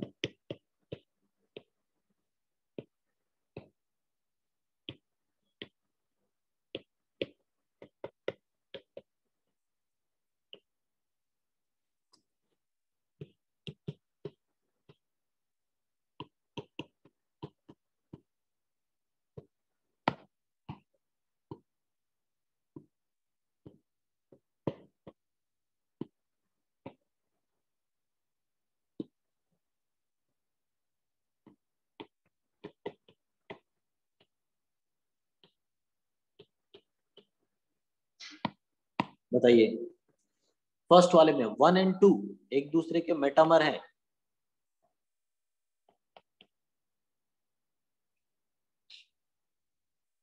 2 एंड 3, 2 एंड 3 भी मेटामर है। 3 एंड 4, 3 एंड 4 भी मेटामर है। हाँ, 3 एंड 4 मेटामर है क्या? नहीं, 3 एंड 4 फंक्शनल ग्रुप आइसोमर है, क्योंकि थर्ड वाले में ईस्टर है और फोर्थ वाले में एसिड फंक्शनल ग्रुप है। 1 एंड 3, 1 एंड 3 मेटामर है, क्योंकि क्योंकि 1 में ये है और 3 में ये है। मतलब 1 में लेफ्ट में 0, राइट में 3, और 3 में लेफ्ट में 2, राइट में 1, नंबर ऑफ कार्बन लिख रहा हूं मैं तो। बेटा चेन आइसोमर होने के लिए, चेन तो सेम, चेन आइसोमर होने के लिए चेन, प्रिंसिपल चेन सेलेक्ट करेगा। अब प्रिंसिपल चेन तूने सेलेक्ट की, यहाँ पे चेन आइसोमरिज्म का लॉजिक नहीं आएगा, सिर्फ वो कीटोन में आता है, क्योंकि कीटोन एक ऐसा ग्रुप है जिसमें चेन कंटिन्यू रहता है बेटा। ये ईस्टर है यार, यहाँ पे ऑक्सीजन आ गया ना चेन में। अभी चेन तू लेफ्ट से स्टार्ट करके राइट में नहीं जा सकता, क्योंकि ऑक्सीजन बीच में आ गया। कीटोन में क्या होता था, लेफ्ट से स्टार्ट करके सीधा घूम के चला जाए, कार्बन ही तो है बीच में, क्या फर्क पड़ता है। वो चेन को ब्रेक थोड़ी करता है, प्रिंसिपल चेन को, वो तो कंटिन्यूस चलता रहेगा ना। तो ईस्टर अमाइड वो सब में प्रिंसिपल चेन आइसोमेरिज्म का लॉजिक सोचना ही नहीं है, आएगा ही नहीं, पॉसिबल ही नहीं है। ठीक है, क्या है एल्डिहाइड जैसे 1 एंड 2, 1 एंड 3, आप क्या बोल रहे हो? ना ना ना ना बेटा, एक्चुअली यार ये तो आप प्लीज, ये आपको सोचना पड़ेगा। पहले वाले में फंक्शनल ग्रुप एल्डिहाइड नहीं है, पहले वाले में फंक्शनल ग्रुप, अच्छा ये पूछना पड़ेगा क्या, पहले वाले में फंक्शनल ग्रुप क्या है, इस तरह एल्डिहाइड नहीं है, ये गलतफहमी निकाल दो। चलो ठीक है, वही क्वेश्चन जो हर बार पूछता हूँ, आदत है पूछने की, क्या करें। फंक्शनल ग्रुप बताओ कौन सा है इसमें, CH3NH CHO में फंक्शनल ग्रुप कौन सा है? बता चुका हूँ वैसे तो, एक बार पहले सेम ही क्वेश्चन पूछा था, फिर से पूछ रहा हूँ, क्योंकि तुम क्वेश्चन ऐसे पूछते हो मुझसे। अमाइड है। अरे देख के थोड़ी पता चलता है बेटा, इतना आसान नहीं होगा कि देख के सब कुछ। अरे सर एल्डिहाइड और अमाइड नहीं, ये अमाइड है बेटा, ये अमाइड है, 2 डिग्री अमाइड है। सही बात है, बना के देखेंगे तो पता चलेगा ना कि सर ये CH3NH C double bond O hydrogen है सर, ये तो अमाइड फंक्शनल ग्रुप है ना। तो फंक्शनल ग्रुप पहचानना सीखिए। मैं फिर से बोल रहा हूँ, IUPAC वाला लेक्चर अच्छे से रिवाइज करना एक बार, उसके बिना ये तुम लोगों को सब कुछ कचरा लगेगा, कुछ नहीं समझ में आएगा। फिफ्थ वाला बताओ, फिफ्थ का आंसर बताओ। ये पॉलीवेलेंट ग्रुप क्या किया, चेंज कर दिया यार, इसको उठा के इधर, इसको उठा के इधर, मेटामर, इधर पॉलीवेलेंट ग्रुप। सिक्स्थ वाला ग्रुपिंग मैंने चेंज कर दी, सिक्स वाला फंक्शनल ग्रुप आइसोमर, क्योंकि पहले वाले में फिनोल फंक्शनल ग्रुप है यार देखो, और दूसरे वाले में साइक्लोएल्केन से जुड़ा हुआ है, तो अल्कोहल फंक्शनल ग्रुप है बेटा। सिक्स बहुत अच्छा क्वेश्चन है, they are functional group isomer. अरे मेटामर तो बाद में आता है, पहले तो फंक्शनल ग्रुप तो चेक कर लो, सेम है कि नहीं है। फंक्शनल ग्रुप भी डिफरेंट है तो। अब कुछ लोग सोच रहे होंगे सेकंड वाले में अल्कोहल कैसा, बेटा वो साइक्लोहेक्सेन से OH जुड़ा हुआ है, बीच में गोला नहीं बनाया मैंने, बेंजीन नहीं बनाया है। साइक्लोहेक्सेन से OH जुड़ा हुआ है तो वो अल्कोहल ही होगा। तो फिनोल और अल्कोहल दोनों डिफरेंट फंक्शनल ग्रुप माने जाते हैं, तो FG होगा, फंक्शनल ग्रुप आइसोमर होगा, मेटामर पे जाने की जरूरत ही नहीं है। नहीं, पहली बात मेटामर होने के लिए फंक्शनल ग्रुप सेम होना जरूरी है, डेफिनेशन। जब फंक्शनल ग्रुप, यार एक लाइन मैंने लिखी थी, फंक्शनल ग्रुप पढ़ाया था तो, कि अगर फंक्शनल ग्रुप डिफरेंट है तो वो ओनली फंक्शनल ग्रुप आइसोमर होगा, ओनली लिखा था, है ना। और आप लोग तो अच्छे से जानते होंगे उसको क्या मतलब है, तो उसको फालतू मेरे को डिस्कशन नहीं करना है। बेटा बेटा नंबर ऑफ कार्बन सेम है, ये बात सही है, चेंज किया ना हमने। अच्छा नंबर ऑफ कार्बन तो सेम है, ग्रुपिंग चेंज होना, मैंने बोला एल्काइल ग्रुपिंग चेंज होना चाहिए। नंबर ऑफ कार्बन चेंज होगा कभी कभी, ठीक है। एल्काइल ग्रुपिंग मतलब एक ग्रुप को उठा के दूसरी साइड फेंक दिया, ऐसा क्वेश्चन एक बार पहले भी तो करवाया थोड़ी देर पहले, ग्रुप चेंज किया जैसा। जैसे एक मिनट कहाँ था, हटा दिया मैंने, यहाँ पे नहीं दिख रहा वो। एक ग्रुप को उठा के दूसरी साइड, मतलब राइट वाले को लेफ्ट कर दिया, लेफ्ट वाले को राइट में कर दिया, ग्रुपिंग चेंज कर दी ना। नंबर ऑफ कार्बन चेंज हो, वो तो है ही एक कंडीशन। नंबर ऑफ कार्बन कभी कभी चेंज नहीं होते, ग्रुपिंग चेंज हो जाती है, उसको भी हम कंसिडर करते हैं मेटामर में ही। एल्काइल ग्रुपिंग डिफरेंट है। कैसे बोलेंगे सर, फिफ्थ वाले क्वेश्चन में ऑक्सीजन से पहले बेंजीन जुड़ा हुआ है, दूसरे में ऑक्सीजन से साइक्लोहेक्सेन जुड़ा हुआ है सर, ये तो डिफरेंट है सर, 100% डिफरेंट है, तो ये तो मेटामर होंगे सर। ठीक है, कर लेंगे। अरे यार कर लेंगे क्या। हाँ देखो, एक बहुत बढ़िया सा क्वेश्चन अभी माइंड में आया है, और मैं सोच रहा हूँ कि तुम लोग शायद मुझे अच्छे से बता भी दोगे। इन दोनों में क्या रिलेशन है।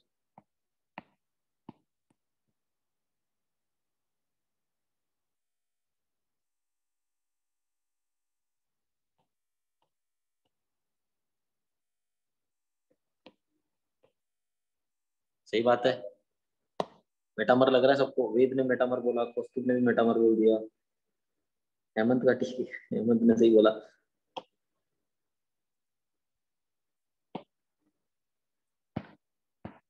देखो एक बात हो, आइसोमर, जो दो आइसोमर होते हैं क्या वो सेम कंपाउंड होते हैं। नहीं, वो डिफरेंट होते हैं सर। बेटा पहले वाले दोनों कंपाउंड सेम है यार, आइसोमर ही नहीं है वो तो सेम कंपाउंड है। कंपाउंड सेम है ना, ऑक्सीजन के आगे पीछे चेंज करके क्या फर्क पड़ेगा यार, कंपाउंड ही सेम है वो तो। मिथोक्सी इथेन है दोनों। यार एक बात बताइए, ये बेंजीन बनाया मैंने, ये बेंजीन बनाया, ये बेंजीन अभी वर्टिकल लग रहा है, ये सो गया बेंजीन, अभी सो गया, ये देखो, ये दोनों डिफरेंट है क्या, सेम ही तो है यार। कभी कभी तुम लोग कुछ ज्यादा ही लेटरल लेटरल डायरेक्शन में सोचने लगते हो ना। सेम है यार, पहले वाले दोनों कंपाउंड सेम है। मुझे लग रहा था कि तुम पकड़ लोगे इस बात को, बट हो गया गलती। सेम कंपाउंड है, आइसोमर तो नहीं है, वो आइसोमर ही नहीं है। कौन से एग्जांपल की बात कर रहा है, प्रीवियस एग्जांपल की। बेटा देखो, ईथर और ये दोनों में डिफरेंस है, ये पॉलीवेलेंट एटम है, पॉलीवेलेंट ग्रुप है बेटा, इधर फर्क पड़ेगा ना इस तरह में यार, क्योंकि जो पहले ऑक्सीजन से जुड़ा हुआ था उसको उठा के इधर लेके आएगा, तो अब वो ग्रुप कार्बन से जुड़ जाएगा, तो फर्क है ना ग्रुपिंग में यार। अब ईथर की, तू ईथर से उठा के इधर लेके आ, इधर से उठा के इधर लेके आ, बात तो सेम ही है, दोनों साइड डायरेक्टली जुड़ा हुआ तो ऑक्सीजन से ही है ना वो। तो ऑक्सीजन के मतलब मोनोवेलेंट एटम के आसपास तुम ग्रुपिंग चेंज करोगे ना, उससे फर्क नहीं पड़ेगा, क्योंकि जुड़ा हुआ तो एक ही एटम से है ना यार। हाँ ईस्टर में फर्क पड़ेगा, क्योंकि इस ग्रुप को उठा के इधर लेके आ जाएगा तो कार्बन से जुड़ जाएगा, इसको उठा के इधर लेके आएगा तो ऑक्सीजन से जुड़ जाएगा, ग्रुपिंग चेंज हो रही है ना।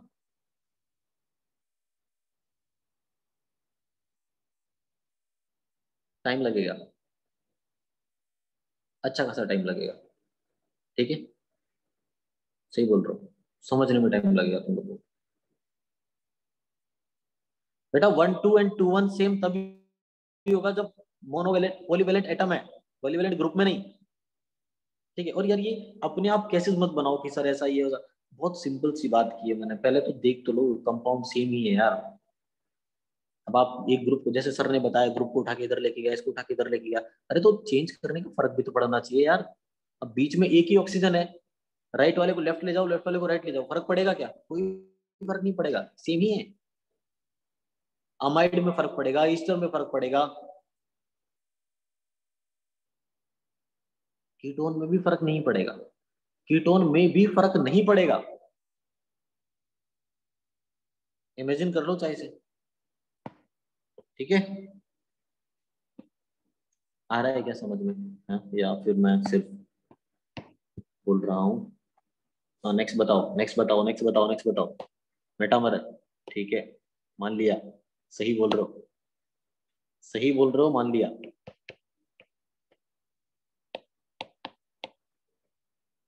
ये बताओ, कामत किसकी बात कर रहे हो? नहीं बेटा, मैं फिर से बोल रहा हूँ, चेन आइसोमर नहीं होगा। मैं फिर से बोल रहा हूँ, मेटामर आने के बाद, मेटामर के साथ आपने देखा सर ने एक क्वेश्चन कराया था जहाँ पे चेन और पोजीशन दोनों आ रहा था, उसके लिए वो सिर्फ कीटोन में पॉसिबल है, सिर्फ कीटोन में, क्योंकि वहां पे प्रिंसिपल चेन कंटिन्यूस रहता है यार। कीटोन प्रिंसिपल चेन को ब्रेक नहीं कर पाता, क्योंकि कार्बन ही है उसमें, वो ब्रेक नहीं कर पाता। बाकी फंक्शनल ग्रुप ब्रेक कर देते चेन को, जैसे इसने सल्फर, ये सल्फर नहीं कर दिया, चेन आइसोमर नहीं है।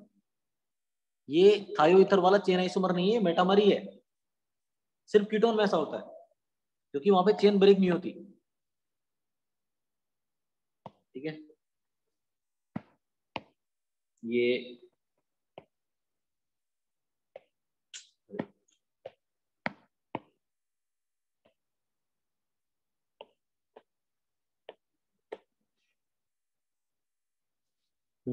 बताइए, ये बताइए, ये बताइए, 3 और 4 बताइए, थर्ड वाला बताइए, थर्ड वाला मेटामर। फोर्थ वाला, फोर्थ वाला सेम है। चलिए बहुत बढ़िया, फोर्थ वाला सेम है, समझ गए। अब देखो, एक बढ़िया सा क्वेश्चन फिर से, थोड़ा कंफ्यूजिंग है, सोच लोगे ना? अगर ये सोल्व किया मतलब समझ में आया, एटलीस्ट जितना इसमें में अब तक पढ़ाया सब समझ में आया, अगर ये सोल्व हुआ तो उसको चैलेंजिंग क्वेश्चन मानना पहले तो। ऐसे जल्दी जल्दी में कुछ भी नहीं बोलना है, सर को जल्दी बता देते सर इंप्रेस हो जाएंगे, ऐसा कुछ नहीं है, है ना? जल्दी नहीं बोलना है, टाइम लो अपना, सोचो और फिर बताओ। ठीक है, पूछना क्या है? ये 1 2 एंड 3 मैं पूछ रहा हूँ, 1 और 2 में क्या रिलेशन है, मैं पूछ रहा हूँ 1 और 3 में क्या रिलेशन है। ठीक, सोचिए आराम से और फिर बोलिए।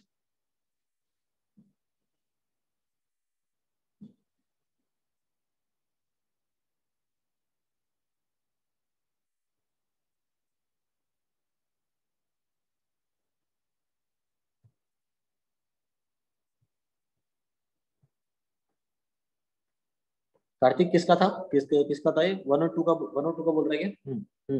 ठीक है, ठीक है, ठीक है, सही बोल रहा है।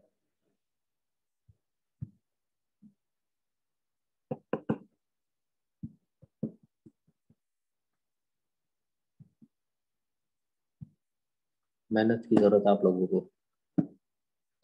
सच में मेहनत की जरूरत है, मैं फिर से बोल रहा हूँ, कुछ ज्यादा मेहनत की जरूरत है।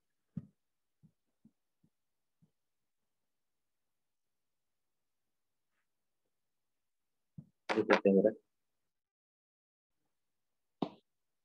अब क्या फायदा, अब तो हो गया काम, तो हो गया ना काम। 1 2 3 4। कार्तिक सही है तेरा। 1 2 3 4। 1 2 3 4 5, अरे 1 और 3 तो चेन आइसोमर है सर,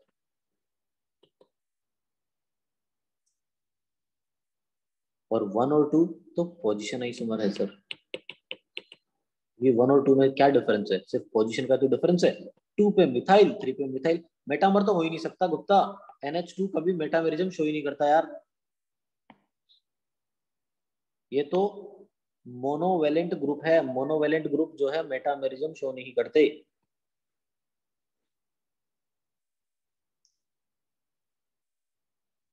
ठीक है, बाकी जो भी क्वेश्चंस हैं मेटामेरिज्म के मैं आपको भेजूंगा होमवर्क के लिए। अभी लिखने से कोई लिख के क्या करना है, मैं आपको स्क्रीनशॉट लेके भेज दूंगा मेटामेरिज्म वाले क्वेश्चन, ठीक है, तो उनको सोल्व कर लेना।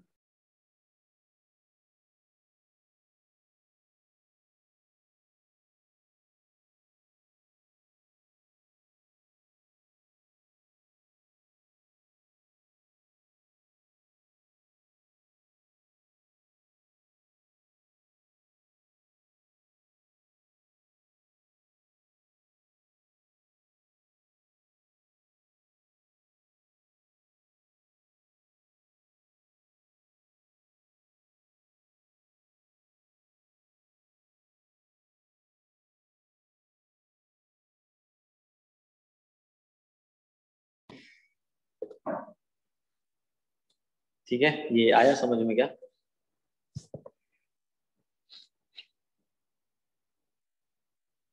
अब एक क्वेश्चन है, पूरा मिक्स है वो, सबसे लास्ट में करवाता हूँ मैं।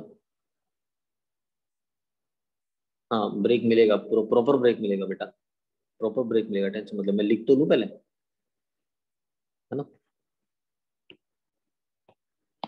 वो क्वेश्चन में लिख रहा हूँ, आप लोग सोचिए आराम से, 2 3 4 5 मिनट्स जितना लेना है लीजिए, कोई दिक्कत नहीं है।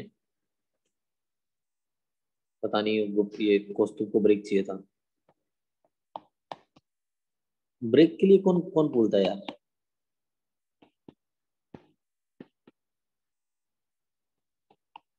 बोर हो गया ना बहुत जल्दी। ये स्ट्रक्चर जो बनी हुई है आपके सामने,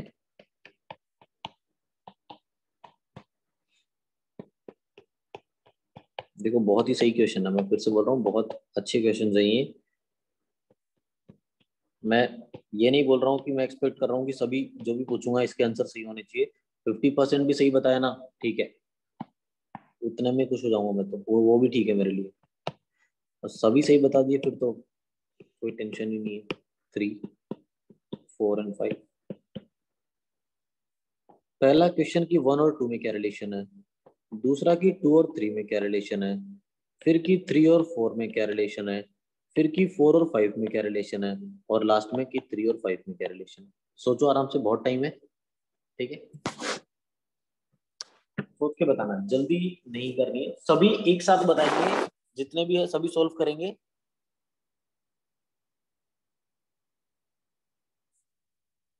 एक ही मैसेज में सबके आंसर आने चाहिए ना, आराम से सोच लीजिए, लिख लीजिए बढ़िया से।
हम्म,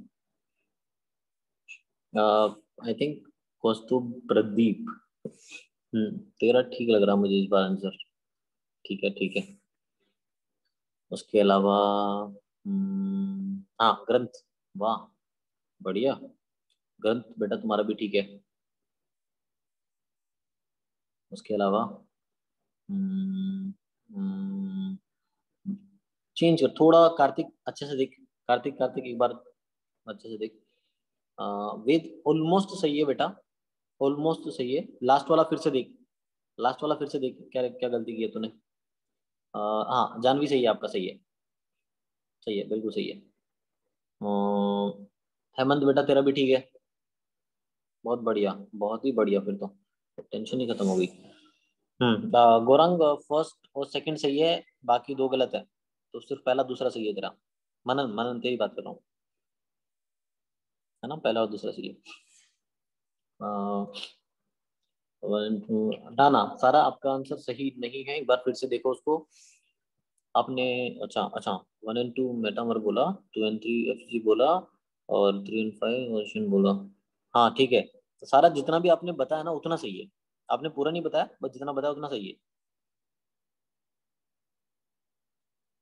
गौरांग नहीं बेटा, गौरांग एक बार फिर से गौरांग एक बार फिर से पूरा ट्राई कर।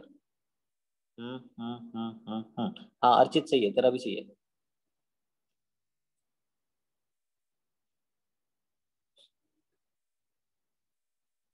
हाँ वेद बिल्कुल सही है, जो तू बोल रहा है उसका आंसर यस है।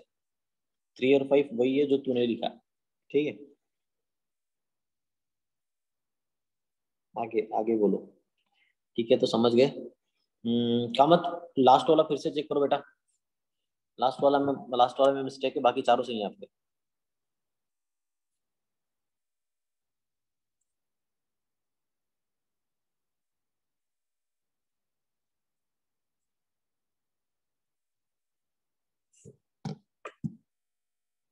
अब मेरी बात सुनो, मेरी बात सुनो। ईथर की बात की थी मैंने थोड़ी देर पहले, ऑक्सीजन की बात की थी। ठीक है गौरांग, 1 मिनट और दिया।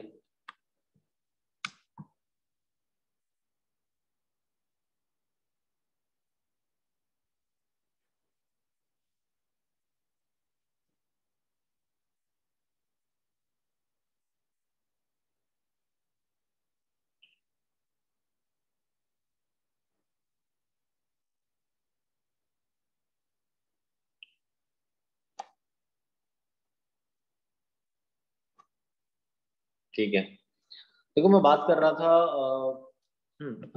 कामत, अब ठीक है, अब आपका ठीक है। सारा अभी भी थोड़ा प्रॉब्लम है बेटा, मैं बताता हूँ आपका।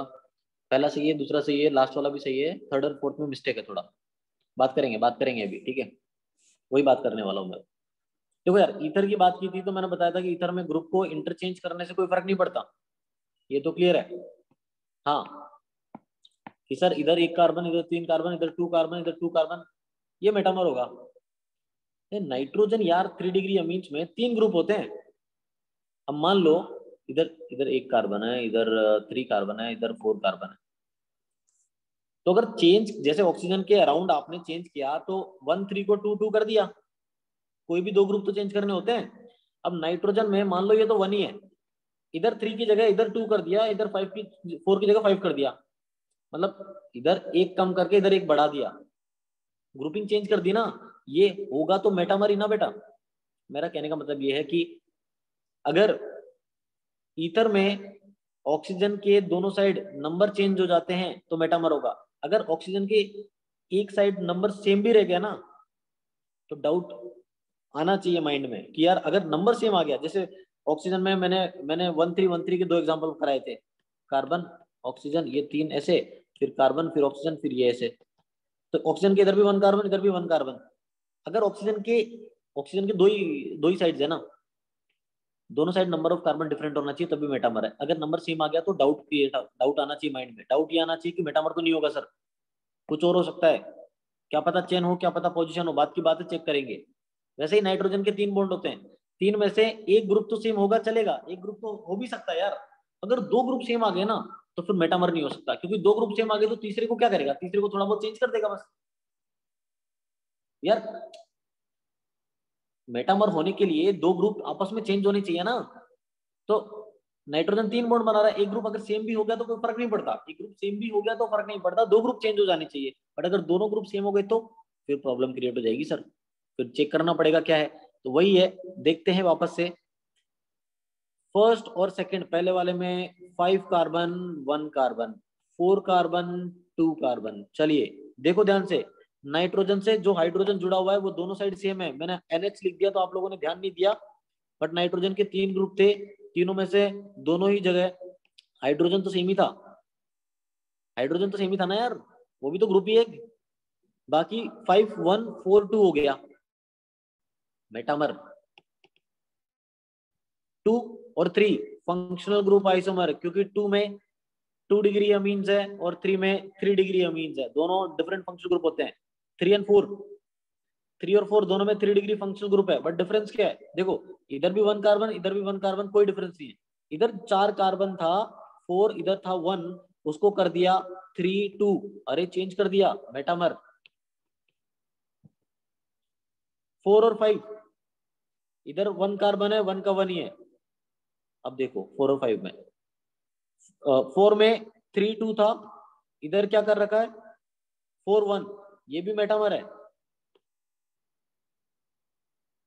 3 एंड 5 देखिए यार, 3 एंड 5 में चेन सेम है बेटा, 4 1 1 4 1 1।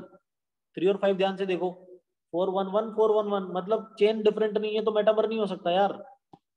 क्या करें, प्रिंसिपल चेन सेलेक्ट करो, देखो क्या होगा, क्या होगा। प्रिंसिपल चेन सेलेक्ट करते हैं, देखते हैं।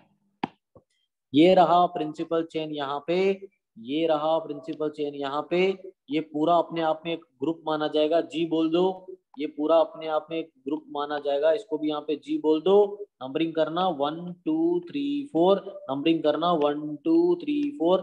थर्ड वाले में 1 पे जी लगा हुआ है, 5 वाले में 2 पे जी लगा हुआ है। पोजिशन का डिफरेंस है, दे आर पोजिशन आइसोमर।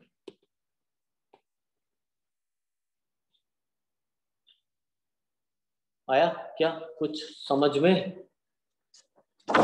हाँ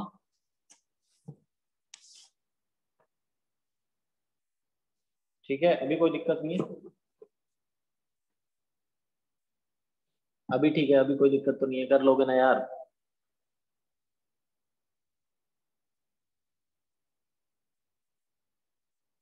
शायद कर ही लोगे, मुझे तो ऐसा ही लग रहा है। सोल्व समझ तो आई गया, कर ही लेंगे सर।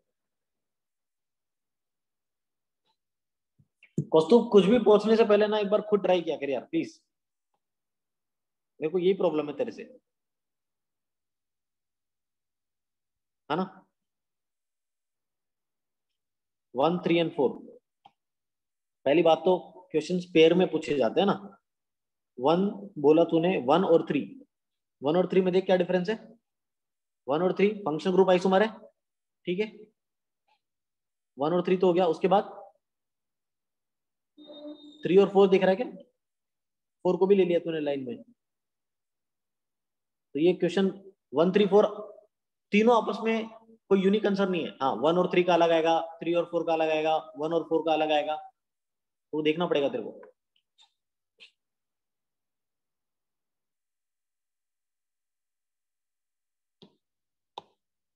1 3 4 इन नाइट्रोजन, नाइट्रोजन में 1 3 4 कर देगा तो 8 कार्बन हो जाएंगे ना यार, क्या बोलना चाह रहा है तू?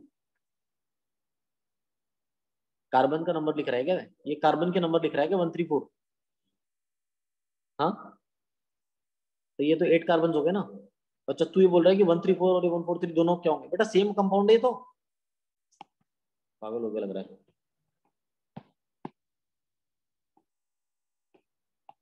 अलग अलग हो तुम लोग सभी, यहाँ पे 1 है, यहाँ पे 3 है, यहाँ पे 4 है, यहाँ पे 1 है, यहाँ पे 4 है, 3 है। बाकी लोगों से पूछ यार, मैं नहीं जवाब। ये क्या दोनों कंपाउंड, क्या है ये दोनों कंपाउंड डिफरेंट है क्या? सेम ही तो है यार, एक को उठा के किधर भी लिख दो, वही वाली बात है, बेंजीन को वर्टिकल लिखो और उसको हॉरिजॉन्टल लिख दो, दोनों डिफरेंट हो जाते हैं तुम्हारे नजर में, सेम ही है यार। देखने का नजरिया चेंज करो, सब एक जैसा दिखेगा, ठीक है।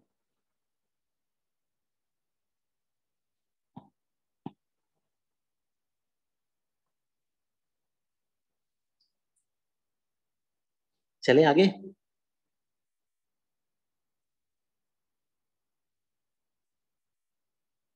हम्म, ठीक है, और कोई दिक्कत हो तो बोल दो अभी तो। हम्म, कोई डाउट है तो पहले बोल दो। हम्म, तो ठीक है फिर आगे चलते हैं।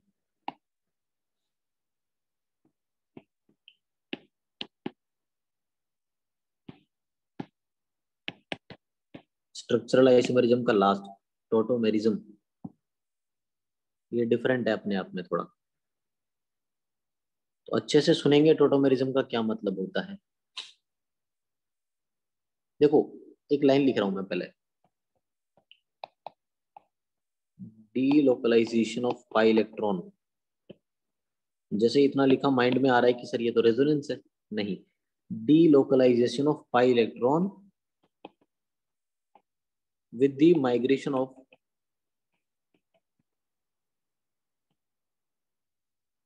minimum one atom, with the migration of minimum one atom, कि डीलोकलाइजेशन तो होना चाहिए पाई इलेक्ट्रॉन का, कम से कम एटम भी माइग्रेट होना चाहिए, तब टोटोमेरिज्म होगा। और आपको पता है कि रेजोनेंस में सिर्फ पाई इलेक्ट्रॉन डीलोकलाइज होते हैं, कोई एटम माइग्रेट नहीं करता, बट टोटोमेरिज्म में डीलोकलाइजेशन तो होगा पाई इलेक्ट्रॉन का, एटम भी माइग्रेट करेगा।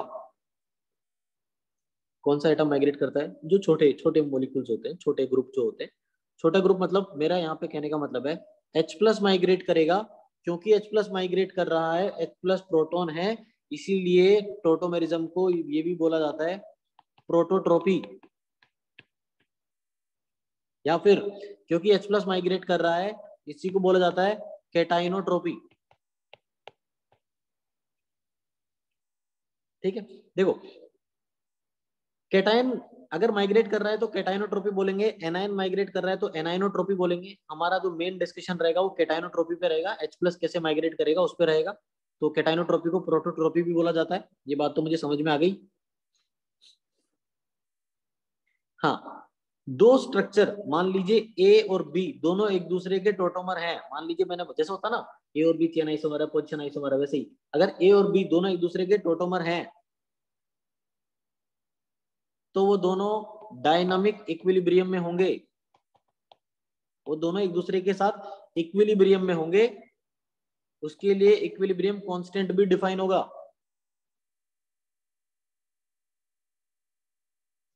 समझ आ रही बात? और क्योंकि दोनों डायनामिक इक्विलिब्रियम में है, इसलिए एक और वर्ड यूज किया जाता है यहाँ पे, डेस्मोट्रोपी।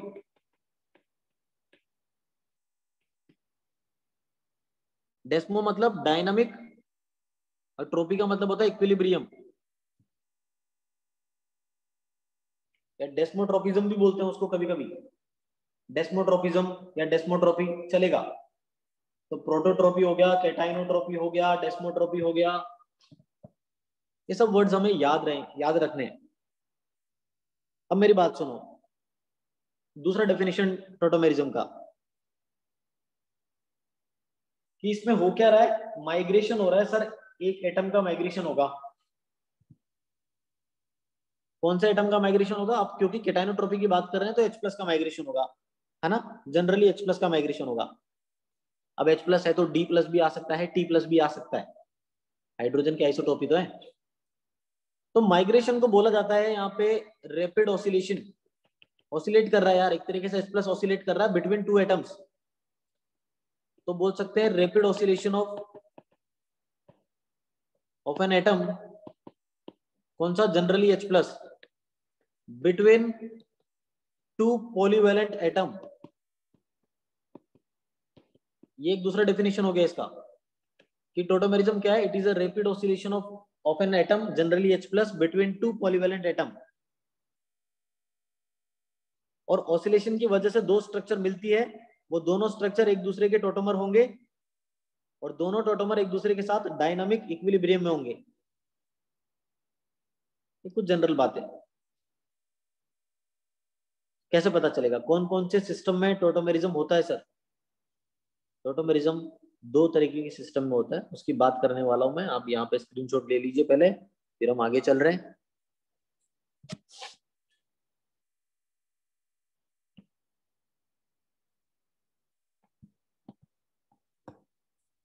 है ना, टोटोमेरिज्म दो तरीके के सिस्टम में हो सकता है। सबसे पहले जो है वो है डायड सिस्टम। डायड मतलब 2 से है, ट्राइड मतलब 3 से होगा। डायड 2 सिस्टम मतलब यहाँ पे क्या होगा, यहाँ पे ऑसिलेशन जो होगा H+ का, वो कैसा होगा बेटा? Oscillation between two adjacent atom. Dyad बोला ना, तो टू एडजेसेंट एटम मतलब एक एटम से H+ निकल के दूसरे एटम पे जाएगा, ऐसा क्यों जाएगा वो बताऊंगा मैं। मैकेनिज्म है, मैकेनिज्म की बात बाद में करेंगे, पहले सिर्फ समझना है कि ये ए और बी दो एटम थे, ए के पास H प्लस था, ये H प्लस निकल के गया और बी के पास चला गया। जब बी के पास चला गया तो क्या बन जाएगा, कुछ ऐसा बन जाएगा।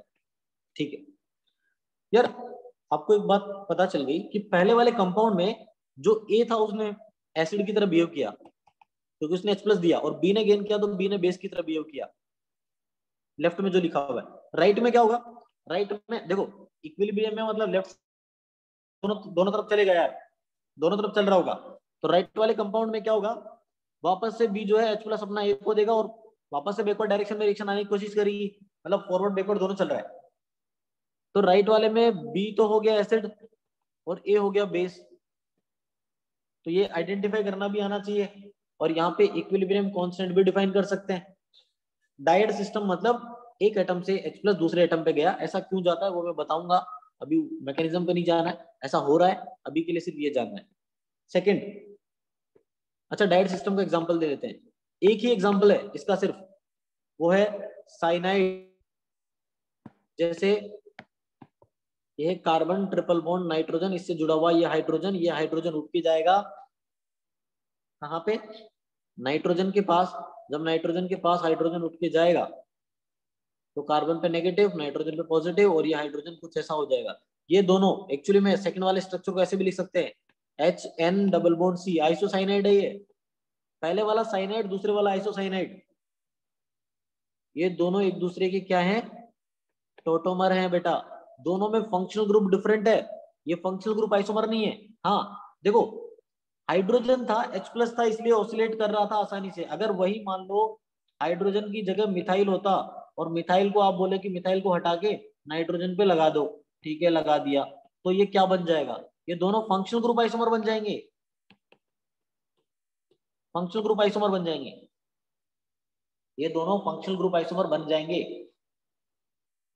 सिर्फ एकमात्र एग्जांपल है यार डायड सिस्टम का, बस और कुछ नहीं है। HCN और HNC they are tautomer of each other. हाँ पहले वाला सिर्फ टोटोमर है, पहले वाला सिर्फ और सिर्फ टोटोमर है। देखो टोटोमर और फंक्शनल ग्रुप आइसोमर में बहुत डिफरेंस है। मैं आपको एक बात बताता हूँ, ज्ञान की बात है, सुनना। जितने भी टोटोमर आप पढ़ेंगे ना, टोटोमर में भी फंक्शनल ग्रुप डिफरेंट होता है। कि सर टोटोमर में फंक्शनल ग्रुप डिफरेंट होता है तो फिर उनको फंक्शनल ग्रुप आइसोमर क्यों नहीं बोलते, वो बेटा इसलिए क्योंकि टोटोमर जो होते हैं वो एक दूसरे के साथ इक्विलिब्रियम में होते हैं, इंटर कन्वर्टिबल होते हैं यार। जो इक्विलिब्रियम में है वो ए से बी और बी से ए बना लेगा, मतलब उनके एनर्जी में कोई खास डिफरेंस नहीं है। जो इक्विलिब्रियम में है मतलब उनका एनर्जी लेवल लगभग लगभग सेम है, एग्जैक्टली सेम तो नहीं है बट ज्यादा डिफरेंस भी नहीं है। तो टोटोमर जो होते हैं ना उनमें फंक्शनल ग्रुप डिफरेंट होता है बट फिर भी they are not functional group isomer. क्यों, क्योंकि वो डायनामिक इक्विलिब्रियम में होते हैं, वो इजीली एक से दूसरे कंपाउंड में कन्वर्ट हो सकते हैं, उनके बीच में एनर्जी डिफरेंस बहुत कम होता है। जबकि फंक्शनल ग्रुप आइसोमर में एनर्जी डिफरेंस बहुत ज्यादा होता है क्योंकि फंक्शनल ग्रुप ही वेरी कर रहा है, तो एनर्जी डिफरेंस तो आएगा ही आएगा। हाँ या ना, आया कि नहीं समझ में, इतना बताओ। ठीक है ठीक है चलिए, अच्छा डायड सिस्टम समझ में आया। ट्रायड सिस्टम पे चलते हैं। देखो ये एसिड बेस वाला कॉन्सेप्ट साथ लेके चलेंगे अभी, कि कौन H प्लस दे रहा है, कौन H प्लस गेन कर रहा है, कौन एसिड है कौन बेस है, इसकी बात करते आएंगे। स्क्रीनशॉट ले सकते हैं, आगे जा रहा हूं मैं।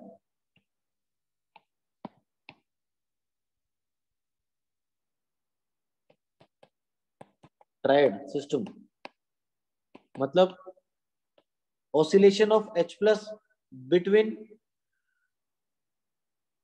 3 एटम्स। डायड सिस्टम में H प्लस एक एटम से दूसरे एटम पे जा रहा था, अब ट्रायड सिस्टम में H प्लस तीसरे एटम पे जाएगा, पहले से तीसरे पे जाएगा, है ना। जैसे ट्रायड सिस्टम का कंडीशन X हो गया, यहाँ पे Y हो गया, यहाँ पे डबल बॉन्ड Z होगा। अब कैसे जाएगा, देख सकते, X के पास H है, ये H यहां से निकल के जाएगा Z के पास और डबल बॉन्ड X और Y के बीच में आएगा। सर ऐसा कैसे हो गया, सोचना ध्यान से, मैकेनिज्म बताता हूं समझ में आएगा। जो X और Y और ये जो X के पास हाइड्रोजन है ना उसको निकालो। X के पास हाइड्रोजन है तो वो नेगेटिव चार्ज H प्लस निकल के जाएगा, नेगेटिव चार्ज बनाएगा, H प्लस मान लो निकल गया, साइड में रखा हुआ है। ये नेगेटिव रेजोनेंस करेगा, रेजोनेंस करके क्या बनाएगा, एक्स डबल बॉन्ड वाई बन जाएगा, जेड पे नेगेटिव आ जाएगा। जैसे जेड पे नेगेटिव आया, ये जेड वाला नेगेटिव क्या कर लेगा, एच प्लस को गेन कर लेगा, तो जेड के पास एच आ गया, फिर ये आ गया जेड के पास एच। तो यार यहां से यहां पे कैसे पहुंचा, ये समझ में आया कि एच प्लस निकालो, नेगेटिव चार्ज बनाओ, नेगेटिव चार्ज का रेजोनेंस कराओ, नेगेटिव चार्ज जहां पे जाएगा उसको हाइड्रोजन दे दो फिर। अरे यार नहीं आ रहा ना समझ में। अब आपसे कोई पूछ लेगा ये दोनों में, चलो मैं एक एग्जांपल लेता हूं, इसका एक स्पेशल एग्जांपल है, कीटो कीटो कीटो इनोल टोटोमेरिज्म। ये है CH3 C double bond O CH3, ये है कीटोन।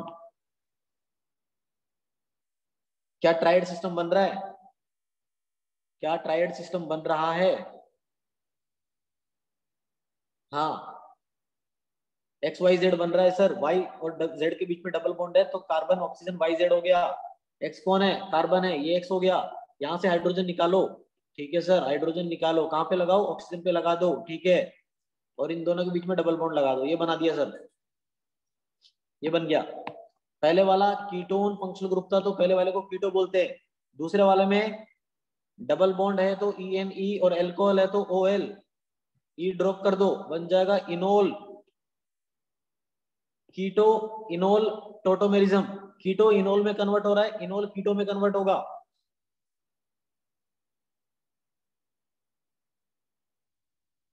यार एक बात मैं पूछना चाह रहा हूं, ऐसा नहीं लग रहा कि टोटोमेरिज्म में कीटो के अंदर ही एक एटम H प्लस दे रहा है, दूसरा एटम H प्लस गेन कर रहा है, मतलब इंट्रामोलिक्यूलर, एक ही मॉलिक्यूल में एसिड बेस रिएक्शन चल रही है। तो tautomerism is basically intramolecular acid base reaction, बोल सकता हूँ। एक एटम H प्लस दे रहा है, दूसरा गेन कर रहा है, तो यार एसिड बेस रिएक्शन ही तो है, इंट्रामोलिक्यूलर, सोचना क्या उसमें। और हाँ ये आप जानते हैं कि एसिड बेस रिएक्शन हमेशा स्ट्रॉन्ग एसिड स्ट्रॉन्ग बेस से हमेशा वीक एसिड वीक बेस मिलता है, यही डायरेक्शन है रिएक्शन की, राइट, ये पढ़ चुके हैं, कितनी बार बोल चुका हूं मैं। अब अगर स्ट्रॉन्ग एसिड वीक बेस मिल रहा है, इसका मतलब ये ज्यादा क्वांटिटी में होगा, ये लार्ज क्वांटिटी में होगा, और ये लेस क्वांटिटी में होगा। तो जो लार्ज क्वांटिटी में है वो क्या होगा, वो मेजर होगा, जो कम क्वांटिटी में है वो माइनर होगा। तो मेजर माइनर भी ध्यान रखना है, कौन मेजर है कौन माइनर है वो सब मैं बताऊंगा, धीरे धीरे बताऊंगा, अभी खत्म नहीं किया मैंने, सिर्फ स्टार्ट किया है। जितना बताया उतना समझ में आना चाहिए, फालतू के डाउट माइंड में नहीं आना चाहिए, पहले बोल रहा हूँ। देखो जो अ, ये अपना क्या बोलते हैं टोटोमेरिज्म जो है, ये इंट्रामोलिकुलर एसिड बेस रिएक्शन है। ये लिखा नहीं है लाइन मैंने, ये लाइन में एक्सपोर्ट कर रहा हूँ, आप लोग लिख लेंगे अपने हिसाब से। तो protomerism is basically intramolecular acid base reaction, और एसिड बेस रिएक्शन का लॉजिक ये होता है कि हमेशा स्ट्रॉन्ग एसिड स्ट्रॉन्ग बेस से वीक एसिड वीक बेस मिलता है। तो अगर स्ट्रॉन्ग एसिड स्ट्रॉन्ग बेस से वीक एसिड वीक बेस मिल रहा है, मतलब रिएक्शन फॉरवर्ड जा रही है, रिएक्शन फॉरवर्ड जा रही है, मतलब प्रोडक्ट ज्यादा बनेंगे, प्रोडक्ट ज्यादा है मतलब वीक एसिड वीक बेस बहुत ज्यादा क्वांटिटी में रहेंगे। अगर ये ज्यादा क्वांटिटी में है मतलब ये मेजर है, मेजर अमाउंट यही है, और माइनर अमाउंट रहेगा स्ट्रॉन्ग एसिड स्ट्रॉन्ग बेस का।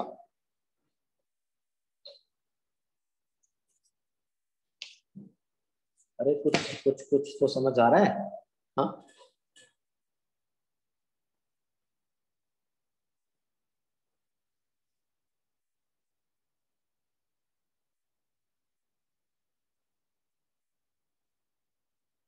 तो मुझे इतना बताओ, कीटो और इनोल में कीटो मेजर होगा कि इनोल मेजर होगा? कोई भी देख लो, एसिड या बेस दोनों देखने की जरूरत नहीं होती।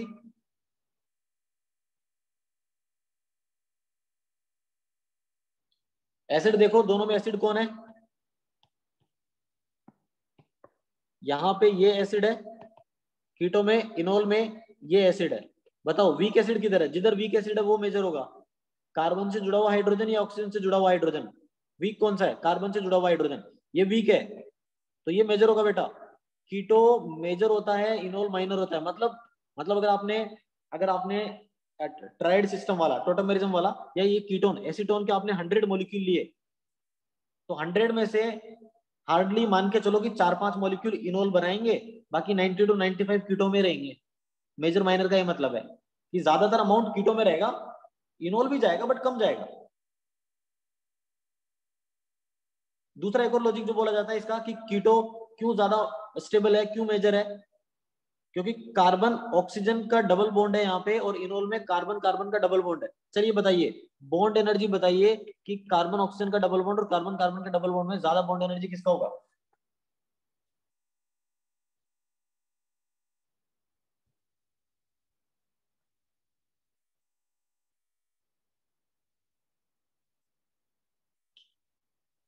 कैसे चेक किया, कोई मुझे बताएगा?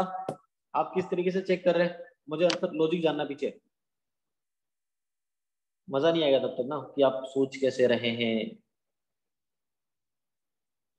आप लोगों ने जीएससी का मॉड्यूल कैसे सॉल्व किया, अगर ये क्वेश्चन नहीं आता तो? Exactly, small atom strong bond बनाएगा। तो कार्बन और ऑक्सीजन में स्मॉल कौन है यार? ऑक्सीजन नहीं है क्या? ऑक्सीजन छोटे साइज का एटम है, स्ट्रॉन्ग बॉन्ड बनाएगा, बॉन्ड एनर्जी ज्यादा है। कार्बन डबल बॉन्ड ऑक्सीजन का बॉन्ड एनर्जी ज्यादा है। अरे कीटोन का बॉन्ड एनर्जी ज्यादा है। जिसका बॉन्ड एनर्जी ज्यादा होता है वो स्टेबल होता है, उसका कोई कुछ नहीं बिगाड़ सकता। जिसका बॉन्ड एनर्जी ज्यादा है उसका कोई कुछ बिगाड़ नहीं सकता, वो बहुत स्टेबल है, वही मेजर होगा। इसलिए कीटोन मेजर है। दो लॉजिक बताए। मेन रीजन है बॉन्ड एनर्जी, जो कि प्रैक्टिकल डेटा है। बॉन्ड एनर्जी प्रैक्टिकल डेटा होता है, उसी से आंसर बताएंगे। कोई पूछा क्यों कीटोन मेजर है इनोल से? बॉन्ड एनर्जी, कि कार्बन ऑक्सीजन का bond energy carbon double bond carbon से ज्यादा है, इसलिए कीटोन मेजर है।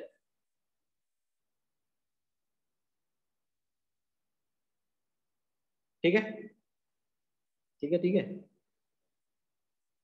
हाँ, अरे यार बेटा, बॉन्ड एनर्जी मेन रीजन है, मैं बोल रहा हूं ना। हाँ, बॉन्ड एनर्जी ही मेन रीजन है। ठीक है, बिठा लीजिए, दिमाग में बिठा लीजिए आराम से।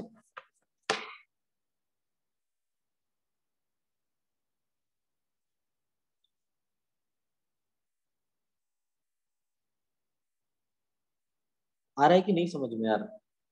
चिल्लाने का कोई फायदा नहीं बनेगा, फिर मैं पहले ही बोल रहा हूँ। हाँ, आना भी चाहिए। चलिए, तो फिर अब इतनी बात की है तो एक बात बताइए।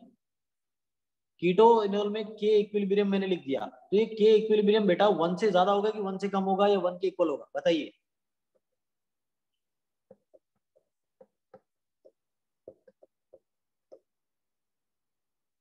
लेस देन 1 होगा, बिल्कुल सही बात है, क्योंकि कीटोन ज्यादा है यार, इनोल कम है। इनोल के 5 मॉलिक्यूल, कीटोन के 95 मॉलिक्यूल, 5/95, सर ये तो 1 से कम आएगा। के इक्विलिब्रियम 1 से कम आएगा, बहुत बढ़िया। यहाँ तक समझ आया हमें? यहाँ तक हमें तो जनरली देखो, मैं टाइप्स ऑफ टोटोमेरिज्म पढ़ाऊंगा, बहुत सारे हैं, उसमें से कीटोइनोल ही है हमें जो ज्यादा फोकस करना है उस पे। अब कीटोइनोल में आपको इतना पता चल गया कि जनरली कीटोन मेजर होता है, जनरली बेटा 95% कीटोन मेजर होगा। कभी कभी इनोल भी ज्यादा मेजर हो जाता है, कब होगा वो बहुत अच्छे क्वेश्चन होते हैं, उसको मैं अलग से पढ़ाऊंगा। बट ये जनरली बोल रहा हूं मैं। और जो जनरली था उसमें लॉजिक क्या था? कार्बन ऑक्सीजन का बॉन्ड एनर्जी।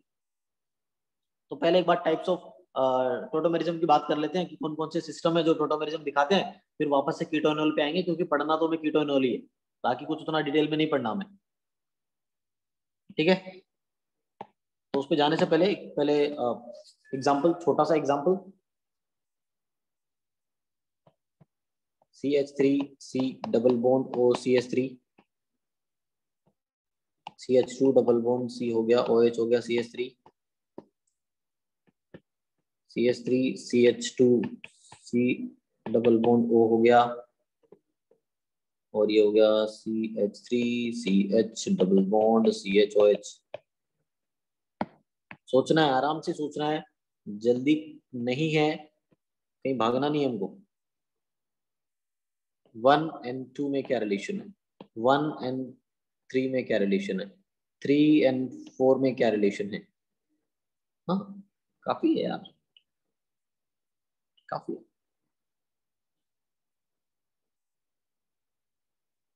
हाँ, 2 and 4 में क्या रिलेशन है ये भी बताते हैं।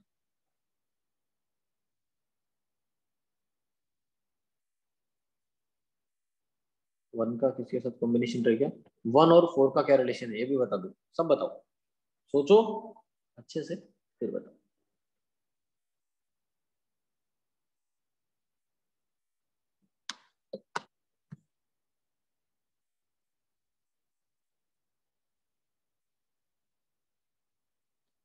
मैंने आपको ऑर्डर बताया था कि सबसे पहले फंक्शनल ग्रुप देखेंगे, फिर मेटामर, फिर चेन पोजीशन का कोई नहीं है। एक बार मैं फिर से बता दूं, उस ऑर्डर में टोटोमेरिज्म कहीं नहीं आता है, टोटोमेरिज्म अपने आप में एक अलग है।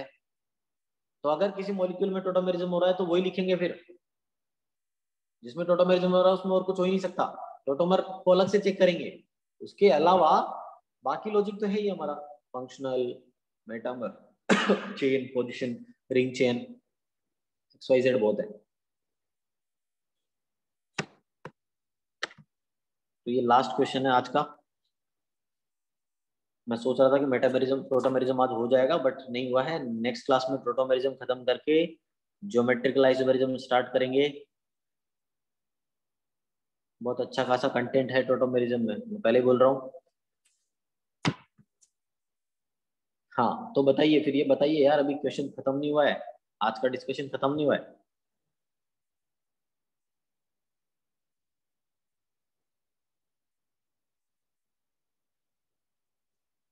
Three Meta, toto Meta, F G,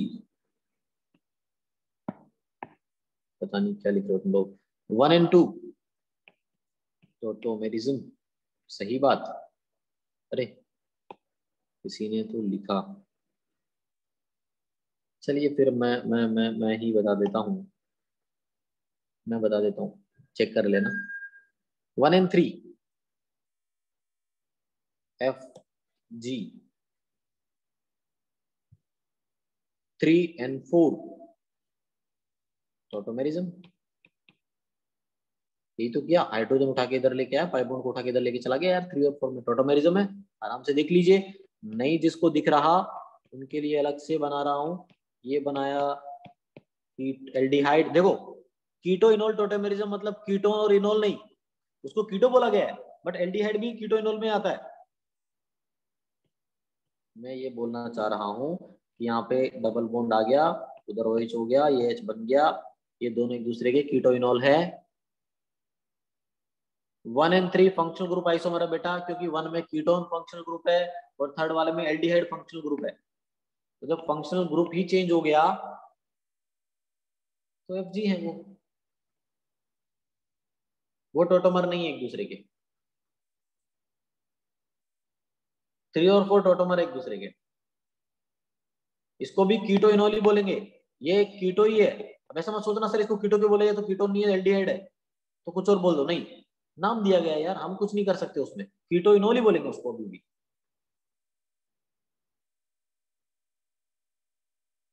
2 and 4 में क्या रिलेशन है, बाद में बात करेंगे। 1 and 4 में क्या रिलेशन है, अरे 1 and 4 में क्या रिलेशन है यार, 1 and 4 में क्या रिलेशन है। 1 and 4 they are functional group isomer, they are functional group isomer. Varang बेटा देख एक बार कि कैसे। पहली बात तो मॉलिक्यूलर फॉर्मूला सेम है, आइसोमर तो होंगे। अच्छा ठीक है, स्ट्रक्चर गलत ड्रॉ किया तूने, ठीक है चलिए जो भी है, फंक्शनल ग्रुप आइसोमर है। मुझे 2 और 4 के बारे में जानना है यार, 2 और 4 के बारे में मुझे जानना है। मैं मैं सोच रहा हूँ कि तुम लोग कुछ अच्छा ही बोलोगे उसके बारे में। तो हेमंत का आंसर सही लग रहा है मुझे। वेद एक बार फिर से देख बेटा, एक बार फिर से। पहली बात तूने बोला मेटामर, तो मेटामर का तो कोई ग्रुप ही नहीं है यार, मेटामर तो हो ही नहीं सकता। मेटामर के लिए तो पॉलीवेलेंट ग्रुप होना चाहिए, पॉलीवेलेंट एटम होना चाहिए, वो तो है ही नहीं कहीं पे। पोजीशन आइसोमर है बेटा, देख ये बनाया प्रिंसिपल चेन, ये बनाया प्रिंसिपल चेन 1 2 3, ये बनाया 1 2 3, सेकेंड वाले में 2 पे हाइड्रोक्सी, फोर्थ वाले में 1 पे हाइड्रोक्सी, ये पोजीशन आइसोमर है।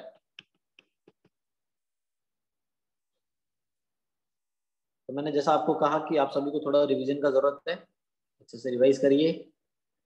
नेक्स्ट क्लास में आने से पहले अच्छे से रिवाइज कीजिएगा, एटलीस्ट टोटोमेरिज्म को तो रिवाइज करना ही करना, क्योंकि वो कंटिन्यू करने वाले हैं हम लोग।